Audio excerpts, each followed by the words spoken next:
actually played that song on the right day of the week. Look at that. We figured it out. It's Klein Alley Show. We are here in the studios about to kick things off officially with your weekend song after we give you this one from a KROQ almost acoustic Christmas band. And if you've been waiting for tickets, consider this your final warning. We got them for you this morning and throughout the day. And then you are SOL. So be ready to win, and let's make this the greatest Friday of your life. We officially kick off the show with your weekend anthem in exactly 3 minutes here on KROQ. Good morning.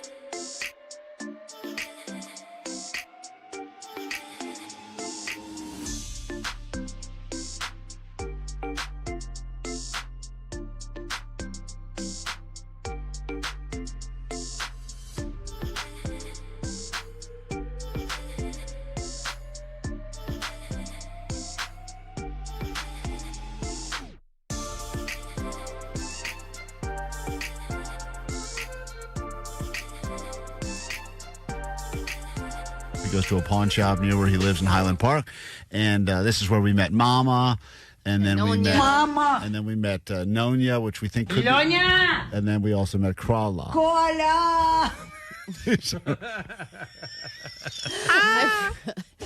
I didn't remember it being so desperate. Yeah, that was like, I've had enough of Jake. Yeah, I need somebody to rescue me. That's her god. This is every time he shows up with a box of his stuff, which he thinks are valuable. She wants no part of it, and she just tries to pass it. I remember what's up with this guy? Oh yeah. What's up with this guy? Yeah. The guy is very weird. The guy's very weird. It's my favorite. Look at this. I didn't remember that one. She really hates. She hates Jake.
And Alley listeners, and there's another part to it. Klein and Alley listeners, fellow Klein and Alley listeners, and friends of the show.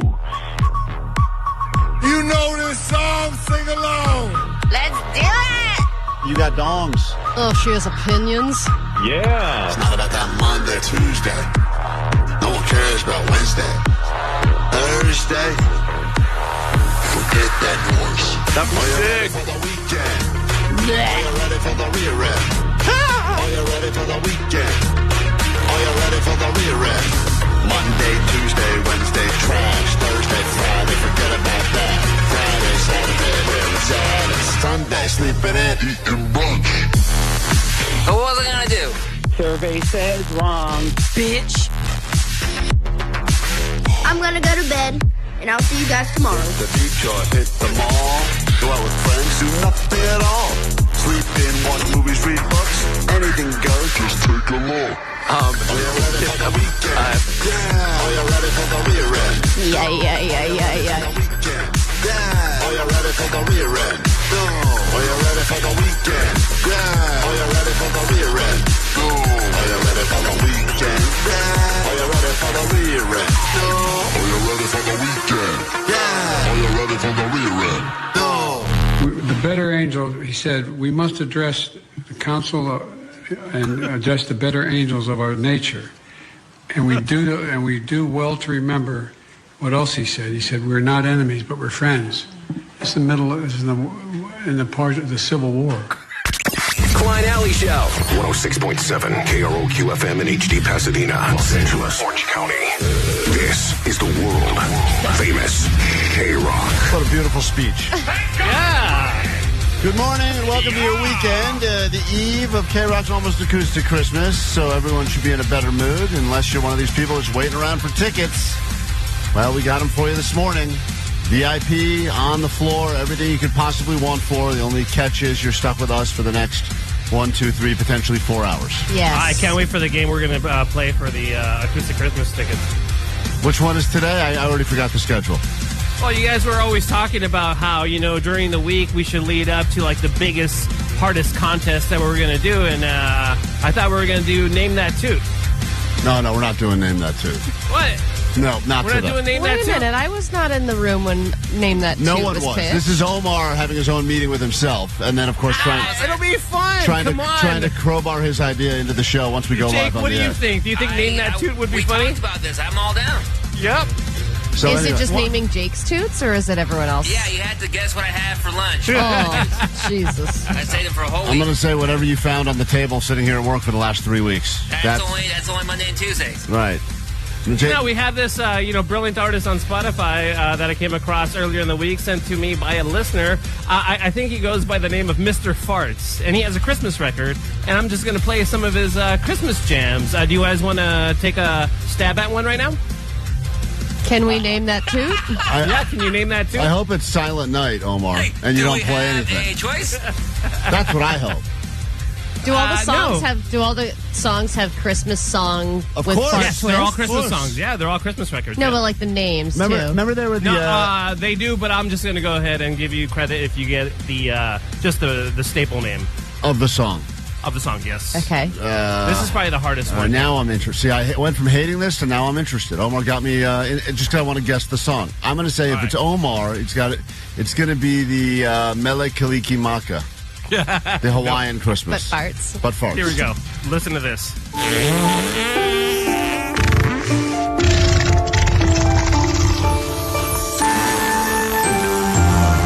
Oh, the Bethlehem song. The Bethlehem. Right? What? Yeah, I know that song, but I don't know the name of it. This is the hardest one. Yeah, this is tough.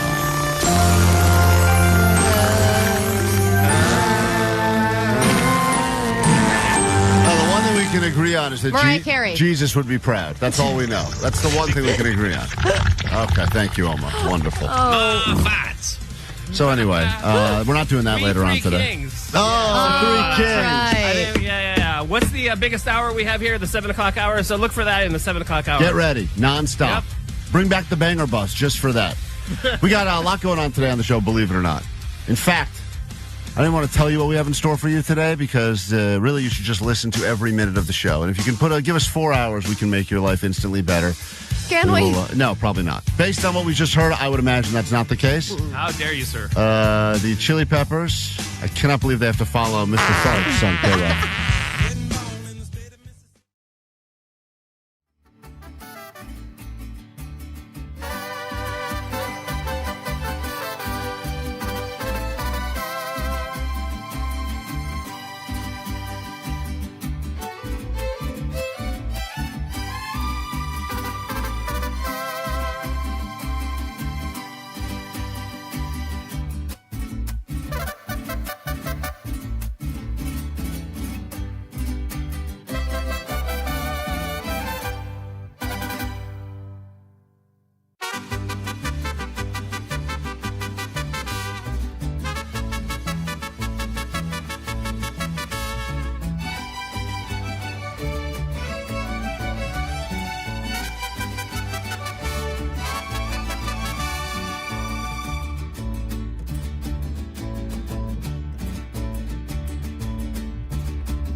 Klein Alley Show. If you'd like $100 of easy money, now is a great time to get on the phones. You'll need these numbers today, so write them down with a Sharpie on your hand or just remember them. If you've got short-term memory left, good for you. 800-520-1067. You get tickets on the floor.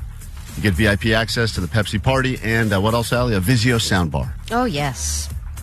Powered by DTSX Audio. If you haven't heard the songs that Omar plays on our show in DTX Audio, well, you haven't even lived. That's what you got to hear. True. So we got those coming up later this morning for you here at KROQ, and it's a Pick Your Poison Friday, which means you can battle any single person on the show. You go toe-to-toe against Jake the Nerd, calls himself the Ace. People call me that. Tomorrow at the live broadcast before the acoustic we'll be doing outside of the forum, Jake is going to attempt to do his 70 push-ups, which he says he can do no problem. Well, I didn't say no problem. It's going to be hard, but I could do it. Yeah, but I already think that this is going to lead with... it's going to be frustrating because I guarantee you that Jake's definition of a full push-up is different than everybody else's. Yesterday, one of the big bosses walked by and heard the show and said to Jake, let me see even one push-up, and Jake refused to even do one. What? Yeah, he refused to even do one yesterday. Why? I was laying down. Because he didn't want us to call him out on what he's doing is not really a push-up. Well, not true. He said back there, he was like, well, I can't extend my arms completely because then I can't get into a rhythm. Well, if you lock your elbows, then you're taking too much time. I got to do 70. I can't just stay up the whole time. Yeah, but you have to do 70 real push-ups. They're going to be real push-ups. All right, we'll see tomorrow. Big bet up for grabs. Someone suggested if Jake pulls it off, I have to wear the shirt that he finishes doing the 70 push-ups in for the remainder of the night. I would absolutely love that. Which means I'll be in a diaper, rock pants, and I'll be wearing Jake's sweaty, pitted out, probably tie-dye tool shirt or something like that. Which That's going to be a special terrible. tie-dye just for you. We got to take a break. If you'd like $100 of easy money, call us now. We'll come back, do some Allie Knows the News, and more next. It's almost Christmas. This is your last chance. Every hour on the hour from 9 a.m. to 7 p.m. Tickets on the floor to the 33rd annual KROQ Almost Acoustic Christmas. This Saturday, your forum. Hey, what's up, people? This is Nick Hexum from 311. Hey, it's Billy Corgan from the Smashing Pumpkins. What's up, y'all? This is Jim from Jimmy Eat World. Hey, it's Jacob Noel of Sublime. Keep listening to KROQ. Hey, it's Beck. Me and KROQ are stuffing your stocking with tickets on the floor.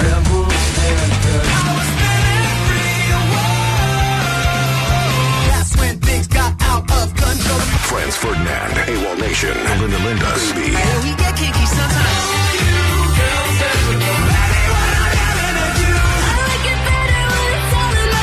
Tickets on the floor to the 33rd annual KROQ Almost Acoustic Christmas, presented by Gain. Tickets on sale now at Ticketmaster. Proceeds benefit Power Loans Niños and Al Wooten Jr. Youth Center.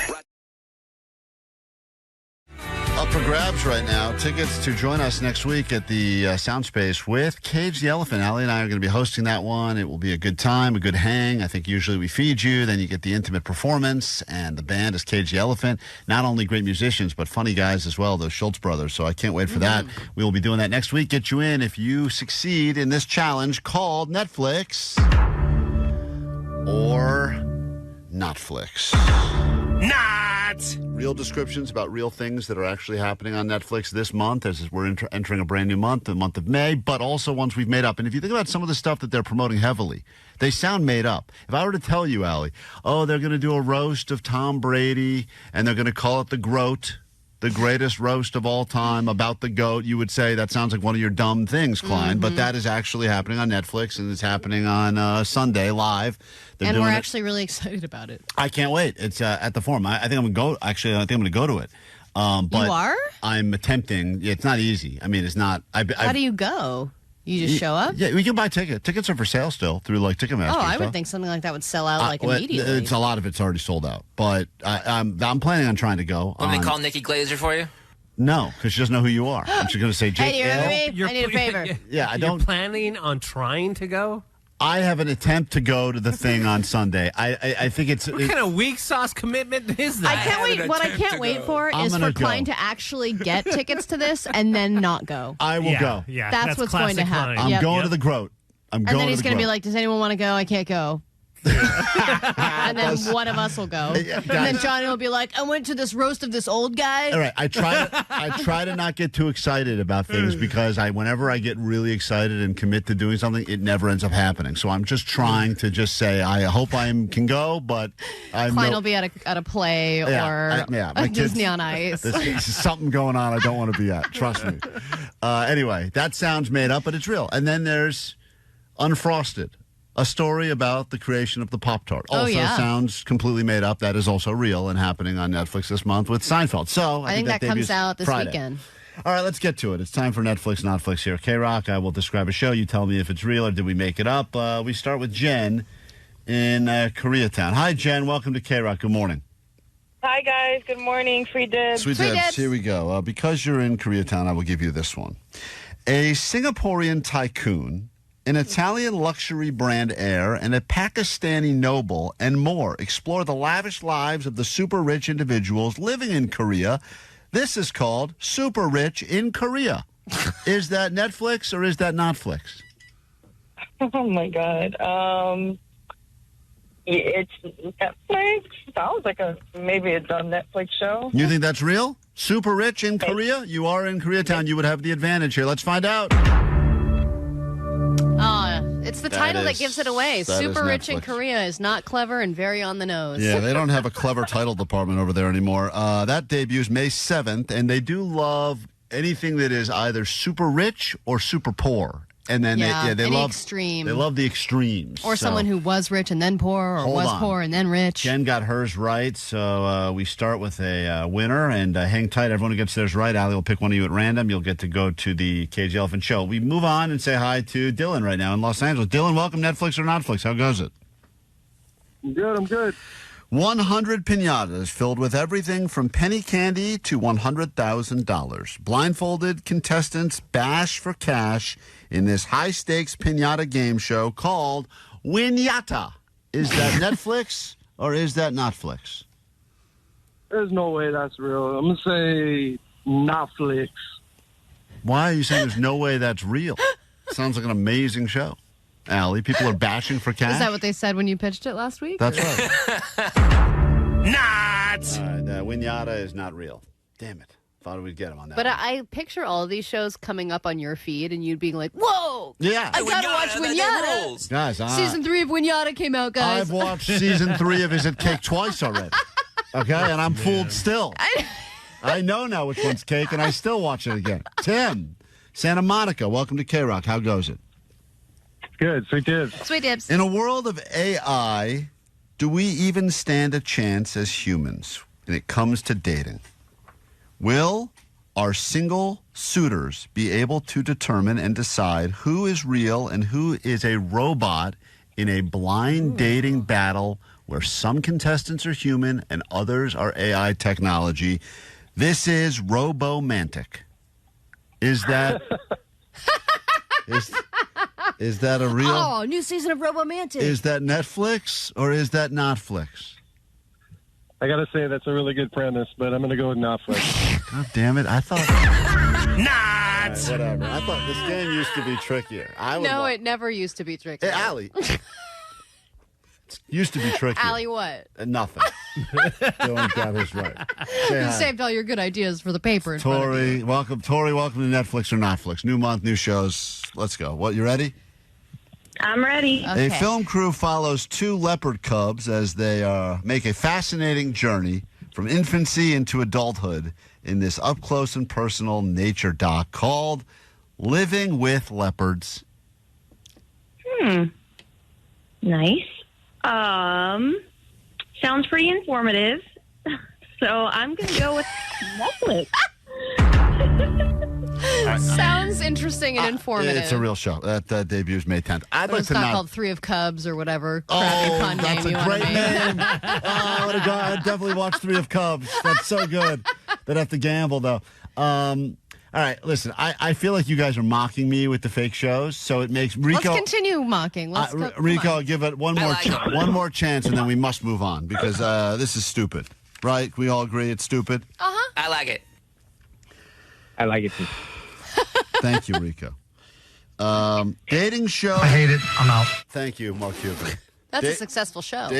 Dating show meets snack attack when eligible singles try to find their soulmates based on shared food preferences. This show is called Single and Ready to Pringle. Wow. When someone just says, wow. You don't even try, man. You don't even try. Whatever. I don't even care if you answer. All right, now, Single, ready to Pringle. Everyone got theirs right. Oh, ready to Pringle? That makes no sense. You wouldn't think it was interesting if you're single. You're like, oh, we have the same taste in snacks. And they just eat potato skins and have awkward conversations. Oh, shut up, Rico. I'm done with you. Allie, someone's winning the tickets. Who is it? Everyone got theirs right. Is it Rico, Jen, Tori, Dylan, or Let's Tim? go, Dylan. Hey, Dylan, congratulations. We'll see you at Cage the Elephant, all right? Thank you. You're very welcome. I know you're thinking, man, those two look funny. And we agree, and so do our parents. So we need to get some plastic surgery, and the only way we can afford that.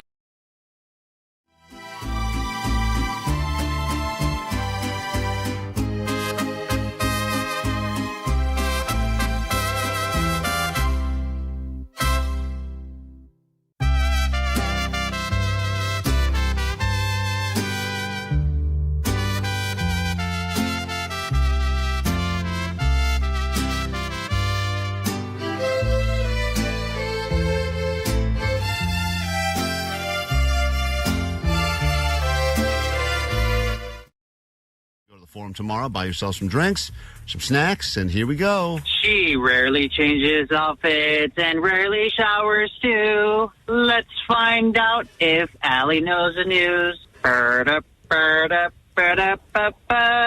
Yeah, definitely. All right, thank you. Yeah, for definitely. Mocking both of us in that same DIY theme song. You can always leave your DIY theme songs as they come to you in the shower or wherever else. 800-844-956-GOAT to leave those messages on the GOAT line. All right, George would like to play Allie Knows the News today. It's Friday, which means you don't have to battle Allie. You can battle anyone on the show. George, who would you like to go toe-to-toe with? I would like to go toe-to-toe with Johnny. Johnny. Dong, dong. Johnny, the fake Mexican. You know All what? right. I know that everyone wants to always battle Johnny because they think he will lose, but I don't think Johnny has ever lost in Allie Knows the News. Well, someone did claim earlier this week on the GOAT line that they did beat Johnny, and they believe that they're owed $100, and they say it's been quite a few months. But we looked over the records, and I think Allie's right. I think Johnny's pretty much undefeated whenever he stepped in for Allie Knows the News. But Not yeah, a lot that he's undefeated in, yeah, but that's one of them. He does sound dumb, and there's probably more prizes that have been given out courtesy of Johnny not knowing things on this show than anyone else. But okay, you want to go against Johnny? If Jake is the ace, Johnny is the deuce, and we will go ahead and get you a round of Allie Knows the News ready to go as soon as Johnny is officially sequestered. And every week we have to explain. I hear Vanessa have to explain to Johnny what sequestered means every single week. So and then we have to hear Vanessa try and pronounce sequestered. Yeah, how do you say that, Vanessa? Sequester. That's right. Nailed it. See, it's time for Allie Knows the News. Allie Knows the News. All right, George. Selena Gomez, Benny Blanco were just recently engaged, but they celebrated with a picnic with food from what fast food restaurant? Oh, wow. Wow. Look at you. Don't even let me finish the question. He knows the answer. Question number 2. Last night, oh, what an exciting football game in the rain. NFC West battle between the Rams and the Niners. Who won the game? Oh, man, I don't care about football, but let's go Niners. Question 3. OnlyFans star Lily Phillips, who just slept with 101 men in one day, still has plans to top her record by sleeping with how many men in 24 hours? Oh, man, 200. Question number... Allie, this is important news stuff. Don't look Why at me is like this this. new? This is all the stuff Wow, that matters. I wonder whose feed this popped up on. This was all of our feeds. It's I'm sure this is a massive huge news. story and everyone's covering Question it. number 4. A star from this reality show, local reality show, was arrested in Burbank for suspicion of domestic violence. What reality show is this star on? Oh, man, The Real Housewives of OC. And finally, question number 5. The California DMV has apologized for approving a license plate that mocked this event. What event did they approve a license plate that they didn't realize was mocking what event? Oh, man, I don't know. Trump's assassination. Trump's assassination. All right, let's bring Johnny and we'll score it together. You did decent. That's George playing for $100 of Allie's money. Win or lose, you got to play the game, and here he comes into the studio. Hi, Johnny. Johnny's in a great mood today. Let's go, baby. Johnny's all excited for tomorrow. He looks forward to this every single year. Yep. Johnny, let's go. Just try to protect Allie's $100 right now, okay? I got you, bro. We're battling George. Question number 1. Selena Gomez, Benny Blanco just recently got engaged, celebrating their engagement with a picnic with food from what fast food restaurant? Taco Bell. He knew that as well. The Taco Bell. Do you want the order of like what they actually had? It doesn't matter. No, Okay. you got the point. You know what they ordered? Crunch Wrap. I know that casing. Crunch Wraps are so good. Yesterday, I found myself driving into a Taco Bell drive-thru line, but then I changed my mind and drove out of the Taco Bell drive-thru Oh, that's line. such a hard move I to know, make. but it was How do you reverse It that? was moving really, really slowly, and I could tell there was issues ahead, and I had like an extra moment of being like, what am I doing? Like, I knew exactly the one you went to. You went on Ventura between Woodman and... Nope. Wrong one. What? Sorry. North Hollywood, buddy. Yikes. Closer to Burbank. Look at question number 2. Last night was a big NFC West matchup between the Rams and the Niners. Who won the game?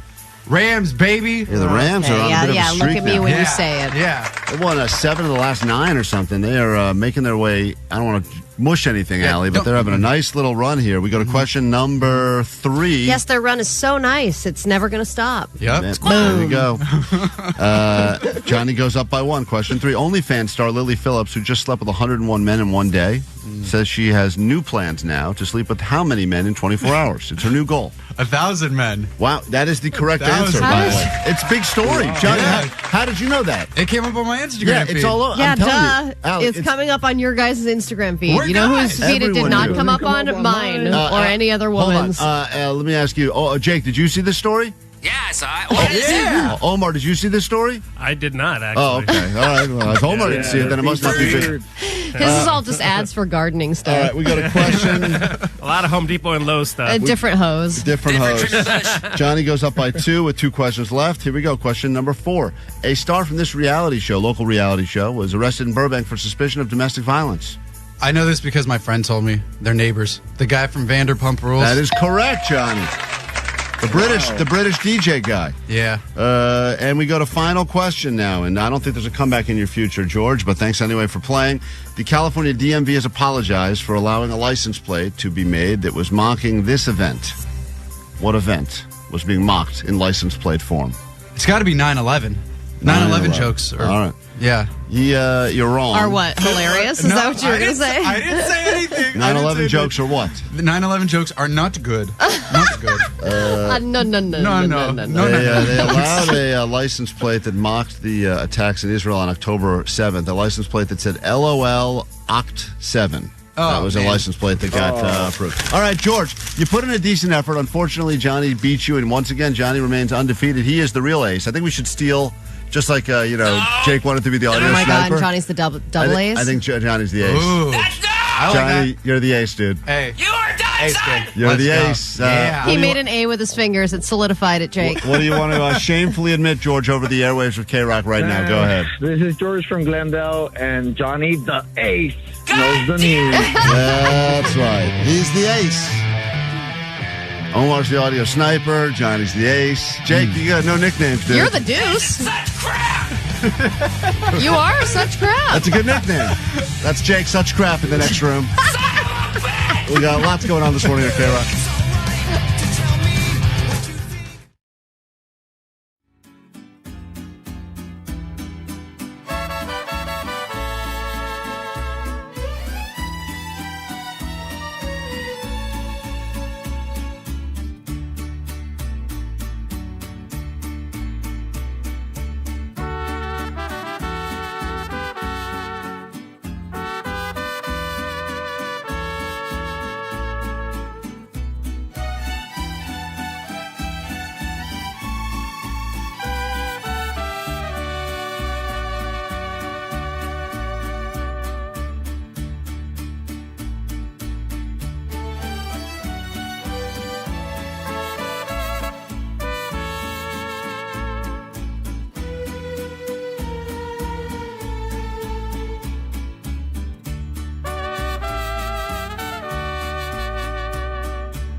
We are Klein Alley Show.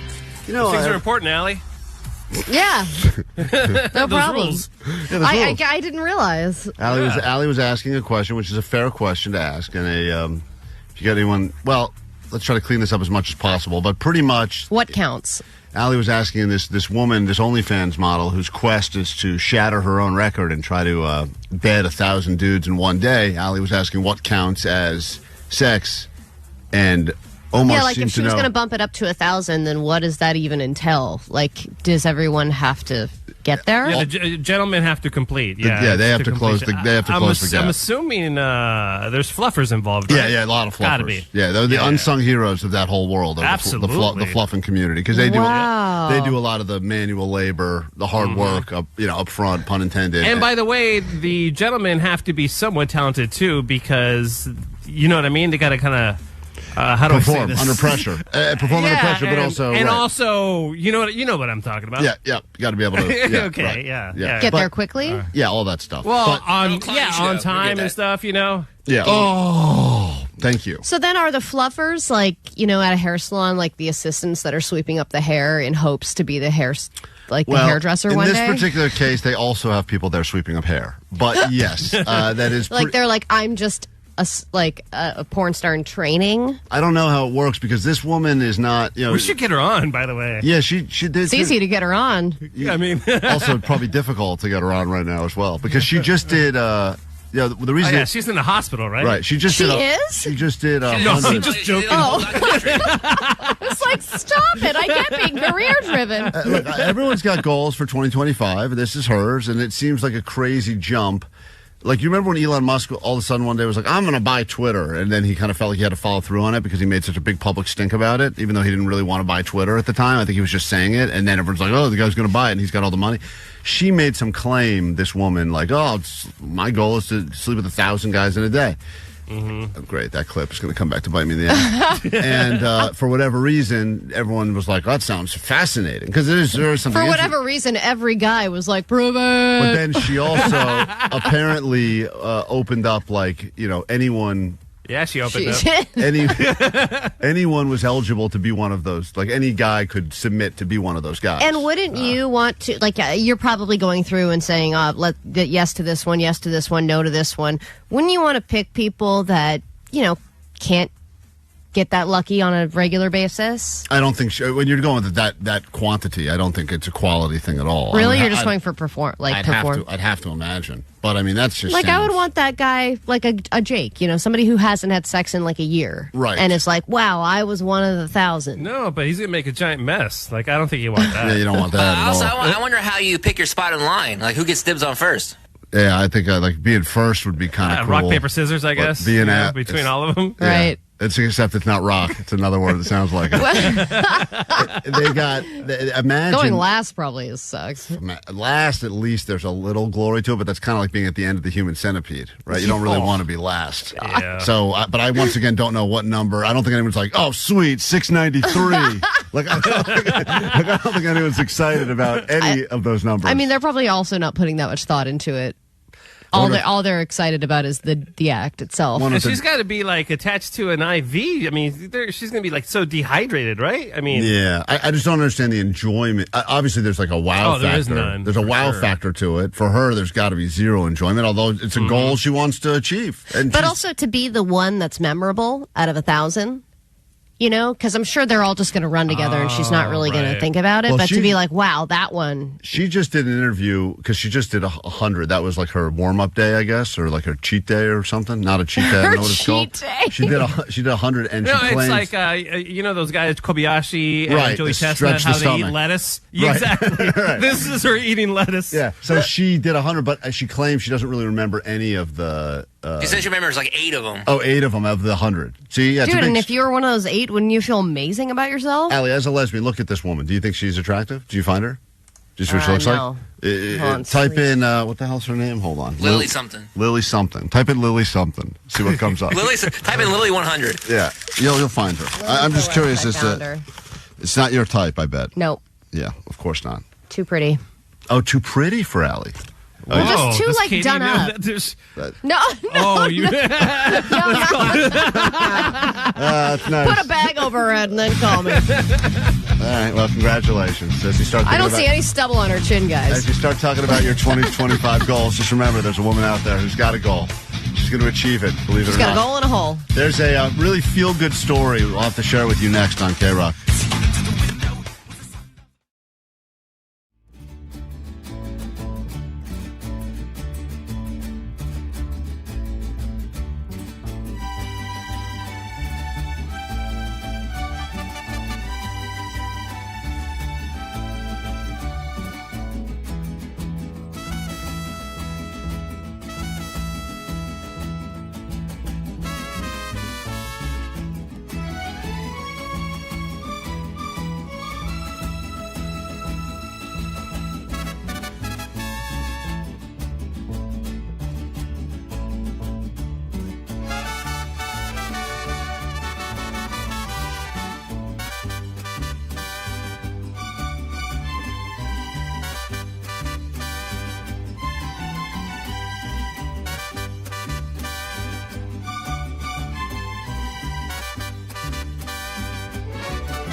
KROQ Klein Alley Show. Friday morning. Be in a great mood. Eve of KROQ's Almost Acoustic Christmas.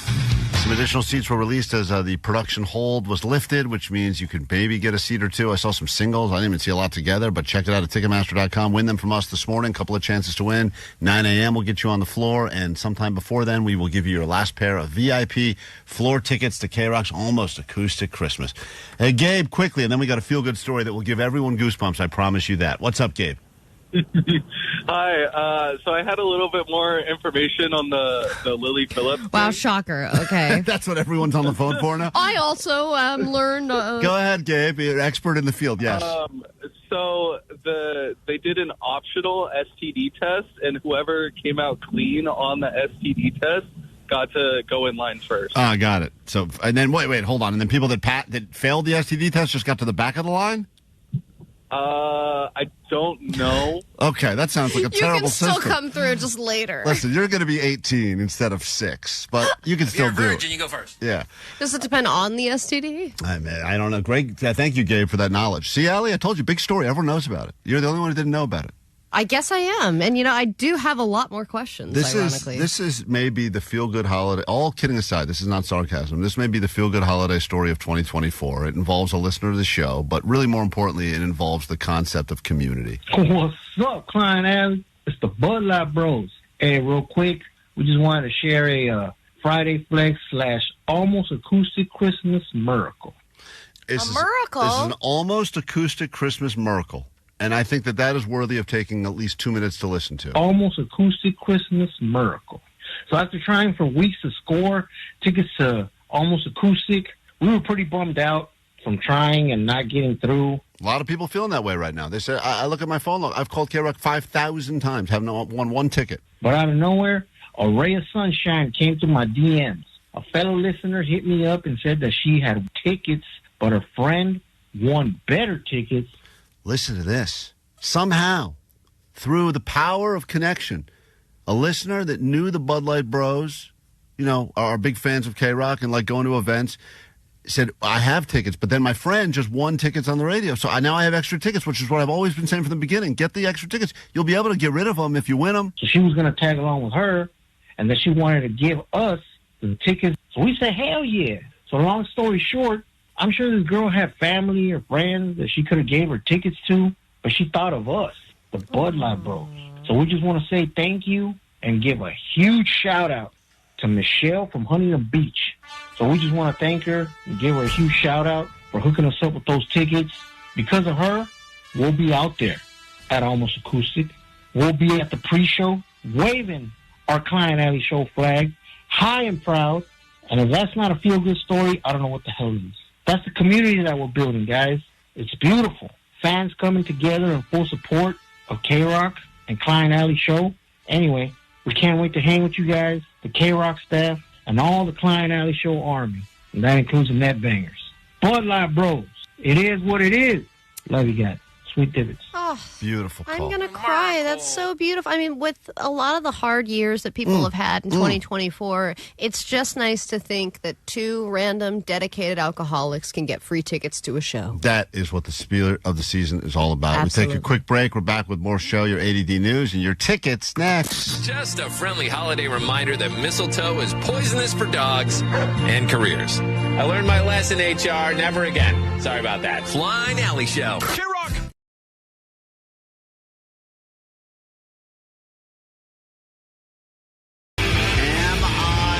Creep. 4 words, answers a question, says a lot about you, and you may not be a creepy person. You may not be defined as being a creep, but there's definitely things you could be doing, even on a semi-regular basis, or a hobby you're into, or some little thing that you aren't sure. Does that make me creepy, or just interesting, or eccentric? There's all these different ways to say creepy now without actually being, quote, traditionally creepy. But we are in the creepiest month of the year, and we got up for grabs now tickets for you to go see Danny Elfman at the Hollywood Bowl, and that man makes creepy music unlike anyone else. Not just creepy music, he is a creepy collector. Right, he loves that creepy. He has a hand collection. Right.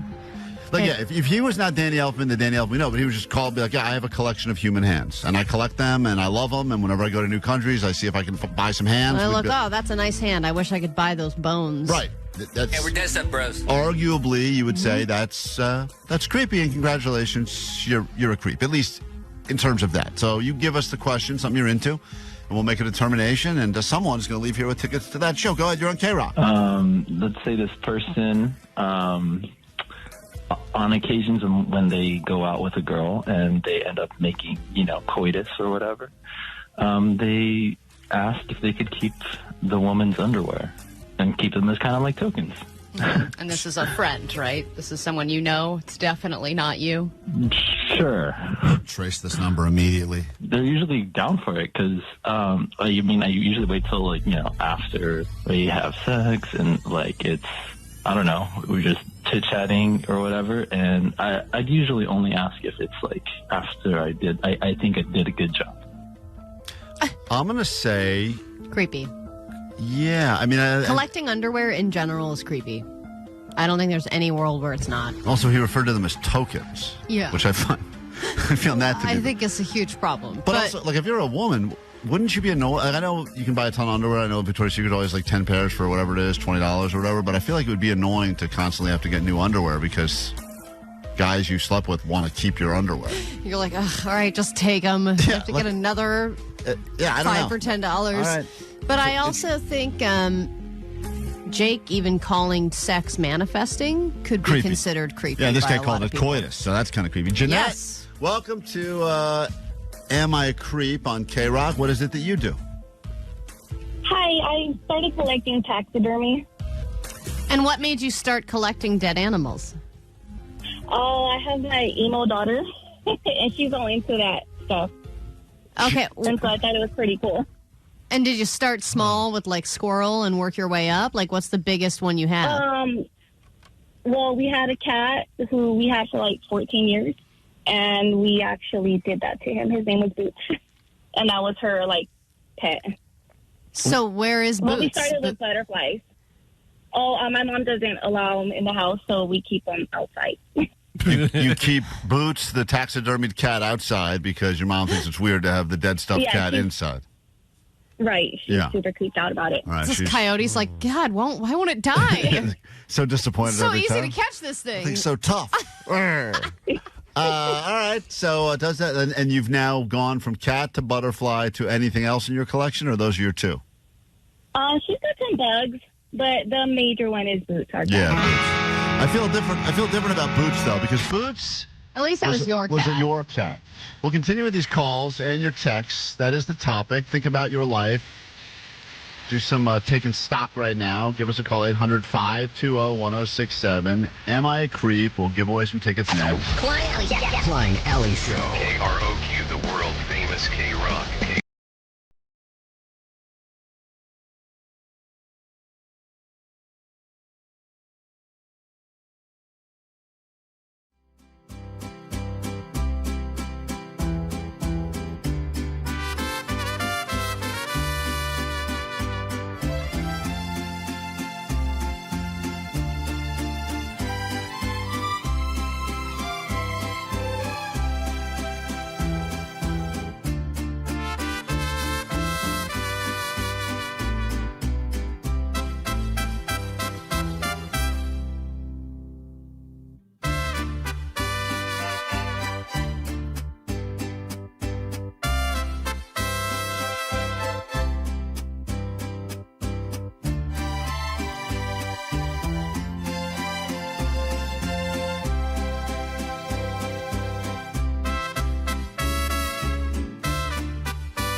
K-Rock, your Klein Alley show.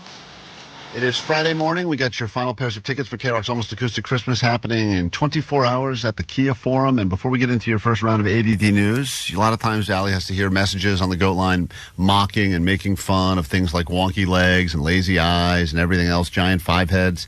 This is going to make you feel good about yourself. Yeah, I'm just catching up on the live stream for some of the shows I missed this week. And is it just me, or is Allie kind of a MILF now? Anyway, have a good Christmas. Allie, you're a MILF, according to that guy who's been watching on the YouTube Live. So congratulations. He's he may have a drinking problem, but he still accused Allie of being a MILF. I think you need to get your eyes checked, but thank you very much. So let's get into it now. It is time for your news. Grab your Adderall. It's time for ADD News, Americans' most trusted news. Is not our slogan, but good for them. So seeing a drone is usually nothing exciting, but seeing a drone the size of a small car is a little more alarming. And there were a bunch of mysterious sightings of drones like this that happened in New Jersey. Now they are happening here in Southern California. A bunch more reports have come through in, I believe, the Temecula area near San Diego. And they're reported to have looked like the size of a small car, almost like a Mini Cooper or a Ford Escape. And it's not something that you can just buy on Amazon that you would see for flying around as a prank. And that they are, they stay in one area and then they zigzag really, really quickly. And they reached out to Camp Pendleton, which is nearby, where a lot of the drones have been sighted. And they have said, we have nothing to do with that. Law enforcement has nothing to do with that. So they're trying to figure out exactly what these drone-like objects are and who they belong to. But, I mean, they're the size of a vehicle. I don't know of any drone that's that big unless it would be attached to some kind of government. So the government is taking no credit for this. Which law enforcement is taking no credit doesn't for mean necessarily that it's not theirs, because there's so many different levels of government that have different top secret clearances that maybe it is at the top level of secret, and they're not telling local law enforcement. Yeah, there could be, but we don't know. And again, this happened on the East Coast, and now it's happening here. Every once in a while, I do see these choppers that fly over that look like jumbo drones, but they've got to be military, and those are those Osprey things. Yeah, those are going those freaked me out too. Man, those feel like war is happening. Yes, when you see those, first of all, you hear them, and it's like earth shaking. You're like, it is World War III. And you see those big bird, man. That's what I say every time I look up. I go, "That's a big bird, man." And those things, I always believe are off to Camp Pendleton, or they're doing missions, but those things are freaky looking, and they look very futuristic, Terminator style. Well, and when you see those, you want to know if you're the only one seeing it. Yeah. But there have been tons of reports of this, and there's plenty of video, so it's not... I think Matthew on hold has the answer there. Hold on one second. Hold on. Matthew, you're on K-Rock. Good morning. Good morning. Sweet Dibbins, guys. Sweet Dibs, what's up? Those are aliens, guys. Oh. I don't know if you guys have seen the press hearings. This has been official, like in the I forget what it was called. News? But these are official. Like, this is official. Right. Yeah, it sounds like it. Hey, I bet you Tom DeLonge, doesn't he live like near San Diego? I bet you he's like driving one of them. Oh my God, yes, maybe they're all just visiting him. This is what he's been talking about. All right, this is what Tom DeLonge has been talking They're about. like, hey, Tom. And remember those aliens from Mexico, those were real. The ones Omar's cousin found that turned out to be cake. I remember those ones. Turned out to be cake. Hey, Matthew, hold on one second. You're convinced, you're not putting us on here, you're convinced that what Allie's talking about, 100% alien. I 100% agree. Yes, aliens. All right. Well, we're not saying that. You are. So you agree with yourself. Well, Nostradamus, I do believe one of the predictions that was made for 2025 is that this will be the year where we will all officially accept the fact that aliens have been discovered and are here. That this is the year that we get whatever evidence we need. Obviously, there's been a lot of empirical evidence, been a lot of stories and sightings and stuff. Yeah, but people who believe it believe that there already is that evidence. Yeah, but Matthew used the word official like 16 times in a row. You know what? I stand corrected, and he's not cake. Right. You're not cake, right, Matthew? I am definitely not. All right. Thank you for calling. That's good to know. I'm glad we could get to the bottom of that. All right. I know that we talked to my mom yesterday, who will buy just random boxes of things and hope that there are valuable things inside. People do it all the time with baseball cards, just hoping that they're going to get something of value. And the same thing happens, obviously, with storage space. So this guy, another local guy, I believe retired CHP, turned stay-at-home dad, decided to, see if he could try his luck at finding something of value in a storage unit. And he just happened upon a bunch of unreleased Michael Jackson tapes that were found in a storage unit deep in the San Fernando Valley. And on the tapes are 12 unreleased Michael Jackson tracks that he worked on prior to his Dangerous album. So between the years of 1989 and 1991. And there's apparently a duet with him and LL Cool J on it. Really? Oh, yeah, I have heard about that song. Yeah, there was a rumor that already existed, but apparently this is the track. But the thing is, he doesn't have the ability to release that music because it's owned by the Michael Jackson estate or whatever. I thought the rules for storage lockers are if you buy a storage locker that findies keepsies. Yeah, look, when I watch the Storage Wars show, that's what always happens. They find stuff in there of value that belong to the other people. They're like, well, mine now. Your Honor, findies keepsies. But he can auction it. He can even sell it to a private seller. He could play it for himself, but he cannot release it and make money. He could not post it on YouTube or Spotify and just start raking in the royalty. I mean, he maybe wouldn't get royalties, but he would get clicks or streams. It'll get taken down right away, I would imagine. So then you finally find something of serious value. And he could still make money off it, but not as much money as he could make off of it. Yeah. We've already learned that Michael Jackson is the most lucrative dead celebrity of all time. Yeah, I got to start buying some more storage lockers. Apparently, one of the songs also has Michael Jackson rapping. Really? I heard an interview with LL Cool J, and he said the reason these tracks were not released is because they just were never finished. They would work on them, and they just never got there creatively. So, I think Michael Jackson's agent was like, hide the rap tapes. Those are not good. Klein Alley Show. 106.7 KROQ FM in HD Pasadena, Los Angeles, Orange County. This is the world famous K-Rock. Thank God it's Friday! It's not just Friday. This is one of those Fridays that for many people, including students at the LAUSD, it's their last Friday for quite a few weeks right now. The Friday before a big holiday break puts people in a great mood. Understandably, teachers too, if this is your last Friday before you have a few weeks off to rest and recover. Last day today. Last day today. She's got to be in. I would imagine a teacher waking up as a teacher today, knowing that you're about to get your longest break of the year, not counting summer, has got to be one of those feelings. You're almost getting those end of year vibes, right? Is your wife? Yeah, dude. She's already drinking. It's crazy. Oh, okay. Good. Oh, cool. That's a good way to start the day. When she gets to the classroom for the half day? Yeah, exactly. And by the way, what a bogus thing. She doesn't have students. Today she could work remotely, but the district is making her go in. Ew. Isn't that crazy? We just want to see you do it. Right. Yeah, God. Well, lame. Put that on OnlyFans. That's terrible. So if you're about to start your holiday break today, thanks for spending some of your Friday morning with us. This is your last chance to get some tickets. KROQ's Almost Acoustic Christmas happening tomorrow at the Kia Forum. If you don't have your tickets yet, you should make sure you have them. Or perhaps you won them from us 3 weeks ago and you already forgot. I would check and make sure you got them so that we can all hang out together tomorrow. We'll be doing a live show starting just outside the Forum around 3 p.m. in the afternoon. Then the fun and festivities will continue onto the inside, and eventually all will wrap up with the Smashing Pumpkins, 311, Sublime, and Beck. It's going to be a great day, and we look forward to spending it with you. This hour on the show, some Johnny Doesn't Know acronyms.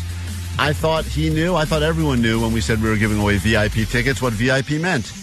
And Johnny kept saying, we got those VIP tickets. We got those VIP tickets. And I kept saying, what are you saying? He's like, you just keep saying we're giving away VIP tickets. And it turns out Johnny does not know a lot about acronyms. So we'll get into that a little bit later this hour on the show. And much more. The 12 days of Listmas will continue. Another list, because legally and contractually we must give you those at the end of the year. We kick things off right now with some Clint Eastwood on KROQ. Good morning.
K-Rock, Klein Alley Show. You need us, we're here for you. The number is 800-520-1067 to join the show. We've got your tickets coming up later this hour. VIP style, K-Rock's Almost Acoustic Christmas. You'll have a few chances to win them from us this morning. A few more chances throughout the day, and then you are SOL unless you go ahead and get some from the limited the production hold tickets that were being held for bands, lighting crews, etc. Some of those tickets have been released, available, but not very many left, if any, at this point. There's a couple bands that just don't want lighting. I saw there was a gathering of people outside of my neighbor's house 2 nights ago, and it felt like they were having some sort of a front yard meeting that I was uninvited to. And I don't really know this neighbor very well. I mean, we wave to each other occasionally, and every once in a while you get a few sentences of small talk, but not really. That's the perfect neighbor, though. Perfect neighbor, right. There's no, can you do me a favor here, or can you do this? This is not the neighbor that I have any sort of a real relationship with. And it turns out, as I found out, their house got broken into right next door to me. And they were trying to figure out exactly when it happened, and they were going over, footage and this and that. Do you know how it got broken into? They the same thing that they're always doing now, where they go to like a side window or like a back thing, and they just smashy. Yeah, but it was in broad daylight and everything? Middle of the day. And were they pretending to be service workers or anything like that? I don't even think they had gone through all the footage yet, but they were asking the neighbor on the other side of the house, on the other side, were they home? And they're like, no, we were at work. And then I was outside, and they said, were you home? And the answer is yes, I was home. So I was at my house next door to a house being robbed, and completely unaware that it was being robbed. Completely unaware, to the point where they looked at me like I should have known. Like I should have just said I wasn't home either. Well, you're the all-calm guy. But that's only they go to you. That's only when I was on Neighborhood Watch, dude. They have not invited me to go on that again. Because they realized that you were never on Neighborhood Watch? But Neighborhood Watch does not stop. You're watching out for your neighbors 24/7. Your watch has never ended. If I'm not on the schedule, then I'm not watching. Even if you're on the schedule, you're not watching. Right. Even if I'm on the schedule. Watch. Oh, not clear. Damn, so did they give you, like, side-eye and attitude? Yeah, because like a stupid idiot, the guy says to me, hold on, I got a piece of... Like a stupid idiot, the guy says to me, he goes, you were home in the middle of the day? And I go, yeah, well, I work early in the morning, so I'm usually home by like 1:30. And they think it happened between like 1 and 3, right in the afternoon. So I was definitely home. So you were probably pulling up to it. I may have waved to the people, to be honest. I may have even had a small talk with the people. And he's like, you didn't hear anything, you didn't hear a glass shatter or anything like that? And I said, no, I didn't. Yeah, but how are you supposed to be aware of any of that? I'm not aware of anything that is going on with my neighbors. Right, I agree. And that's how it should be. I don't like the people that are overly aware. If you have a neighbor that's overly aware, they know everything that's going on. Every time there's like a little, oh, I see you cut that tree a little bit. Oh, I see you got yourself a new curb. Oh, I see that, that person's terrible because they're all up in your business. I'm very much, everyone keep to themselves. But if you guys hear like a weird sound coming from your neighbor's house, like my neighbor's water heater just broke and they had to get attach a water pump or something to it. So there was this big grinding noise on the side of my house, and I wanted to go just check it out and see if everything was okay. I guess if I heard something if I heard a scream or glass shattering, see, a scream I think I would react to. I don't know if glass shattering I would really react to. I would assume that somebody dropped something. Yeah, I shatter glass in my place twice daily. Yeah, I would assume that it was happening in my house and that someone broke something. But the thing that's so annoying about this is that the neighbor that was not home, they immediately got a pass. But because I was home, all of a sudden it turned on me like I could have and should have done something. But I didn't know anything. I didn't know the house was getting robbed. Does it make you freaked out that your house is going to get robbed? Or are you like, oh, man, they hit the one next to me. They're not going to hit the one next door. They're hitting so many right now. It feels like everywhere's a target at this point. And yeah, but they passed on your house and went to your neighbors. Were you kind of offended? Like, yeah, sometimes. Hey, why not my house? Well, look, come on, robbers. I used to have this camp counselor that apparently was inappropriate with 3 of the other campers. Never made a move on me ever. And I remember thinking to myself, what the hell? like I couldn't. Jesus Christ! I'm laying. Come on, I'm molestable. Your house is ugly, just like you. I was sitting right there in the bottom bunk, just sitting there like an idiot. So I don't know. You think about all the women who get murdered too. They're always like, "Oh, she was so beautiful. She was so this. She was so that." Just being a run-of-the-mill person, Right, underrated. Yeah. Everyone passes you over. It's a good thing. And I think they believe that this person, the criminal or the guy who ended up breaking in, they believe was originally just going to go do some packages. Originally saw packages, was going to take the packages. Then when he went to the porch and saw, looked inside and saw there was no one home, and then decided, oh, maybe I can go get some better stuff inside. That was the theory they were working on. So then for you, are you getting pressure from your wife to up the security? Because I feel like every time this happens, she gets more and more freaked out about it happening to you. Yeah, she's not happy, as always. She's very, and she... How'd you find out? You tell her? No, she found out because she's on the, there's I told you that neighborhood chat where they go, hey, did you see the house? And I go, please don't say the address of the house that got broken into. And then, of course, someone posted the address. And she's like, is that close to us? I'm like, close-ish. I said close-ish. She's like, is that our neighbor's house? I'm like, that's the one. Oh, no. She's like, that is the closest to us. And I go, yeah, but that guy's got a really nice car parked in the drive. Maybe maybe they thought it was a better thing. But she's like, but he wasn't home, so there was no car in the driveway. I'm like, all right, well, maybe it was someone he knew. Maybe. What? I was just trying to come up with theories. Vendetta, past relationship, probably. I was like, he's got a Tesla, so maybe they knew that he's got Tesla. And she's like... She's like, what is our system? I was like, we have a security system. We have a dog. No. You guys have a security system. I said we have a security system. We have a dog. You have an actual security system. Yeah, and a dog, I'm saying. But separately. We have two things. But, once again, another good reason for the home moat, right? Yeah, but the other thing is a friend of mine just got her house broken into. She had those full-on cameras everywhere, inside and out. They have a big dog. They have everything. They've got, they can watch the cameras from their phones, and they literally watch someone break into their house and take their safe. I know. So it doesn't matter. My pearls. That's right. I don't have any safes, but what I got to do is just get a bunch of safes. So many that they can't take them all. Yeah, right, and they would all I would just fill them with heavy cement and bricks and stuff. And that's a great idea. Eventually, I'll win long term when they have back pain. That's how I know I'll win long term. It's almost Christmas. This is your last chance. Every hour on the hour from 9 a.m. to 7 p.m. Tickets on the floor to the 33rd annual KROQ Almost Acoustic Christmas. This Saturday, Kia Forum. Thank you, KROQ Acoustic Christmas! Hey, what's up, people? This is Nick Hexum from 311. Hey, it's Billy Corgan from the Smashing Pumpkins. What's up, y'all? This is Jim from Jimmy Eat World. Hey, it's Jacob Noel of Sublime. Keep listening to KROQ. Hey, it's Beck. Me and KROQ are stuffing your stocking with tickets on the floor.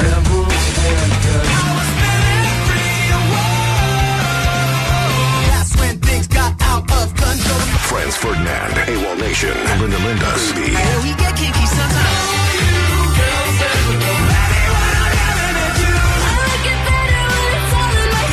Tickets on the floor to the 33rd annual KROQ Almost Acoustic Christmas, presented by Gain. Tickets on sale now at Ticketmaster. Proceeds benefit Power Loans Niños and Al Wooten Jr. Youth Center. Brought to you by Hulu. Alana Glazer's unfiltered new stand-up special dives into life's down and dirty truths. Premiering on Hulu December 20th. Show. We got lots going on today and a lot of chances for you to win stuff from us. So be ready to call, be ready to win. The numbers to join the show, variety of topics, 800-520-1067, the return of the box of shame. Also get into a little round of Johnny Doesn't Know. I think we're going to do Johnny Doesn't Know football because you would think as a full-blooded Mexican-American, Postmaster Johnny would know even the most basic stuff about soccer or football. But I know a lot of sports. As we were talking about this Galaxy thing, it turns out he knows less than nothing. So we will get to that a little bit later. Hopefully you bet against Johnny and win yourself some stuff from us at KROQ. As we mentioned, we'll get you into Fred again multiple times throughout the show today. Friday Flex is coming up, Weekend Watchers. And for the first time ever, we're going to do a Weekend Rewatchers. Not new shows, shows that we are watching again from as far back as 20 years. Yeah. That we're giving another watch or more. to. So Weekend Rewatchers, are you rewatching something that you know is not new, but you're rewatching it because it's just that good?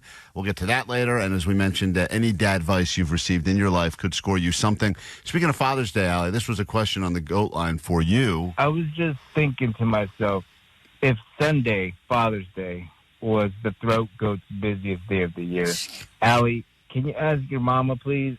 All right. Hopefully I get an answer today. Bye.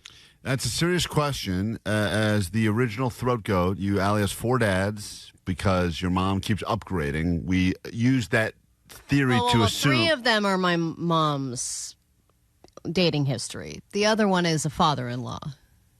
Oh, your mom hasn't given him the throat goat? No. Oh, okay. I don't None know. that we know of. That's disgusting, guys. Why'd you just make that noise then? Because I'm vomiting. Throat goat. He say I'm a throat goat. He like when I choke. Where's the Father's Day card that says this? Yeah, what's that Father's Day card? Where it's to open it and it has the little, it plays music. That's the song. It's like Billy the Big Mouth Bass, but singing that. Hey, the open has a Fifi in there. Allie, in all seriousness, though, do you think that the Father's Day is the throat goat's busiest day of the year? I'm not going to talk about this or entertain this idea. Why don't we talk about how your mom services your dad? It probably hasn't happened in, I would imagine, 40 years. Okay. If I had to guess. But the idea of it My little sister you. is probably the last evidence that there was any intercourse in that relationship. And I thought you were going to say your little sister's the new throat goat. No. I highly doubt your that. sisters probably do it too. Absolutely, they do not. No, none of them are sexual in any way? Nope. I can't even fathom it. It's a crazy concept. Are you like the Casanova of your family That's for right. being able to have sex for 1 minute? How sad is that? He's the lone breeder. Oh, the player's coming to Thanksgiving dinner. I'm the lover. So, in all seriousness, forget about your mom It's for not a in all second. seriousness. I'm forgetting about my mother. Do you believe that Father's Day is a big, of all of the kind of mainstream holidays, Hallmark holidays, is that the throatiest goat day of the year? Do you think so? Yes or no? Answer that as someone who has had a lot of dads. You have had more dads than most people. Yes, but I've had family Father's Day things. I've never had a romantic Father's Day type event. No, but growing up, was there ever a moment where your mom would say, "Time for me to give Dad his gift"? Why are you asking me these questions? Well, I would remember my mom going down on my dad when I was a kid? Is that what you're asking me? I'm not asking. This I guy. was just thinking to myself. This guy asked. If Sunday, Father's Day, was the throat goat's busiest day of the year, Allie, can you ask your mama, please? All right. Hopefully I get an answer today. Why does he need an answer today? He's not trying to be funny, that guy. He's asking a really serious question. Look, I think in terms of general guys that want certain things for Father's Day, It's a great gift. it's a great gift. Right. Moms want flowers, dads want beaches. I think that's kind of universal, wouldn't you think? And Definitely. I think probably this would be either the most popular day or if your team is playing in the Super Bowl, wouldn't you feel like, I think this would be more. If this is a day to really say, celebratory. thanks for all you do, let me show you the appreciation.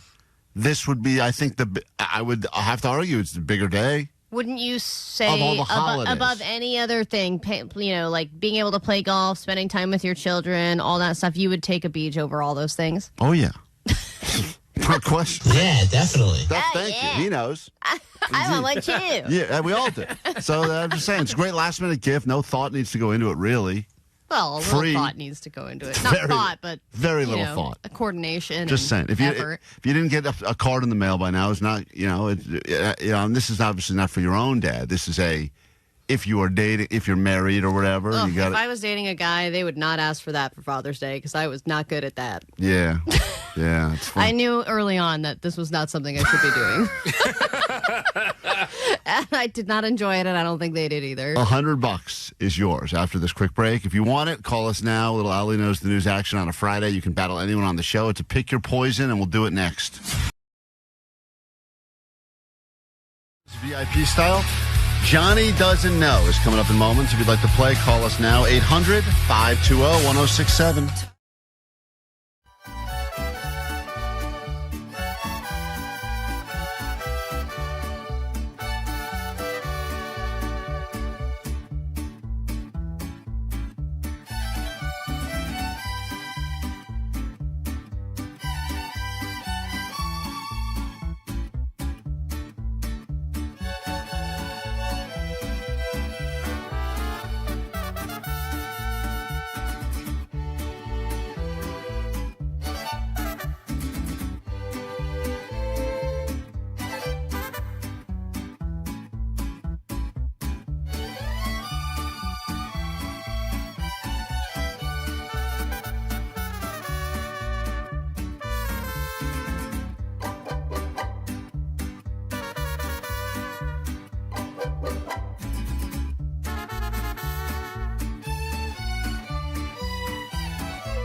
K-Rock, Klein Alley Show. Up for grabs right now. One of the final pairs of tickets for you to go to K-Rock's Almost Acoustic Christmas. We'll have at least one more pair to give you this morning. Maybe we'll find an extra one floating around somewhere, but consider this one of your last chances to win from us. The show's tomorrow, so you've really waited till the last possible second. We got tickets for you, VIP on the floor, K-Rock's 33rd Annual Almost Acoustic Christmas. And if that was not enough, Allie, we're going to sweeten the deal by giving you a Vizio 5.1 soundbar powered by DTS X Audio, so you can experience all the joys and all the sounds of a live concert in your own living room, wherever you damn well please. It's time for Johnny Doesn't Know. Here we go. Johnny doesn't know. And I was like, okay. Oh, Johnny doesn't know. I didn't know Vegas was like in Nevada for like a while. Johnny doesn't know. Johnny doesn't know. Gelato sounds like Jello. Johnny doesn't know. It like goes wiggles. Couldn't be easier to win. All you got to do is predict, will Johnny know or not know answers to some very easy questions. And today, because we are giving away some VIP tickets, VIP is an acronym that I thought everyone knew what it meant. Probably the easiest of all the acronyms. What's it stand for? VIP. I thought everyone knew it. Johnny apparently kept calling it VIP, VIP, VIP. And then we explained that meant a very important person. And he says, why are you saying that? And we said, that's what VIP stands for.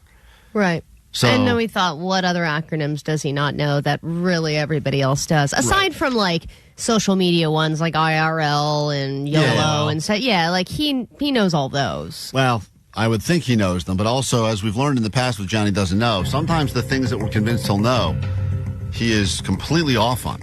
Because in his head, he came up with a story that makes sense to him. But then sometimes he surprises us. Remember, we did Disney thinking that he wouldn't know a lot, and he knew a ton about Disney. Johnny, I just want to get a sense of where you're at now. This one will not count for you or against you. But if someone were to use the acronym ASAP, you know what they're saying? Like ASAP Rocky, like the rapper.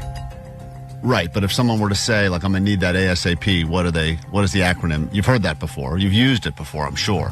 Do you know what the ASAP stands for? It stands for something. Always send a proposal. See, it's funny because Allie and I were talking off the air, and she's like, yeah, Johnny will definitely know that one. And I said, I don't think he will. Yeah. Is that a real answer? I know like two of the letters. Well, you just said right. none of them. But I think I know like two, though. Which two? Soon. Like somebody, like soon is S. S is soon. Right. Okay. So wait. So if right, someone says, I need that ASAP, what do you think they're saying? I thought ASAP was just like, ASAP was a word. Like you could just look up. That's my theory. That's my theory about Johnny, is that he thinks a lot of these acronyms are the word. Because I think VIP. Yeah. Because he kept calling it VIP. Right. I think he just thought those were a special section we had. The VIP section. I'm in the VIP section of today. Well, it is a section. It is. All right, let's places. say hi to Parker. Guys, if you've never played before, never called before, maybe you've seen this. Maybe you've seen some of these clips online if Johnny doesn't know, but this is one of those things where every time we do it, people go, I pray for that boy. And also they say things like, I hope he's putting it on for the radio, but I assure you he's not. And trust me when I say I wish he was as well. Parker, Santa Clarita. Everyone who gets theirs right, Allie will write your name down, and then one of you will be selected very dramatically and at random to get yourself some tickets to Acoustic Christmas. All right. Parker, you ready to go?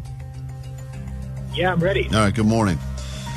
All right, Allie. Will Johnny know what FYI stands for? Oh, wow.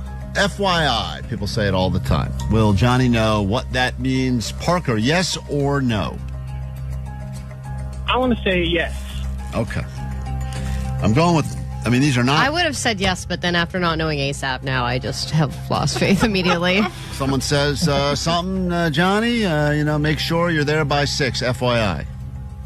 FYI, you're going to have to find a ride home, FYI. For your information. All right, Johnny. That knows Parker. All right, there we go. Good job, Parker. I wasn't sure if Johnny would get that one. He did. I thought he was going to say like for your intel or some other thing that's close. He makes it always more complicated than it has to be. It sounds like For You page, like on TikTok and Instagram and stuff. Right. FYP. Right. For you. Next one, it's acronyms. Now you can get a great deal at the Hyundai. What? I don't know. I was playing spots. Apparently we're sponsored now. All right, let's say hi to Veronica. Veronica, you're on KROQ. Good morning. Johnny doesn't know. Hi, how are you? That's what they've done now with the commercials here at KROQ. They'll just randomly start playing in the middle of our games. Probably going to be an upgrade. Question number 2. Johnny doesn't know. I hope you get yourself tickets, Veronica. I'm rooting for you. These are all acronyms. Johnny. Yeah. If someone says, what's your PIN? I need your PIN. What's your PIN?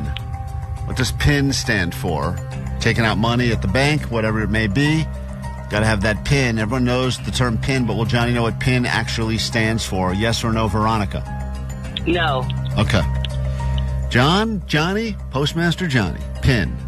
I thought PIN was just like a word. I thought, like, when you put in your debit card, like, let me put in my PIN 12896.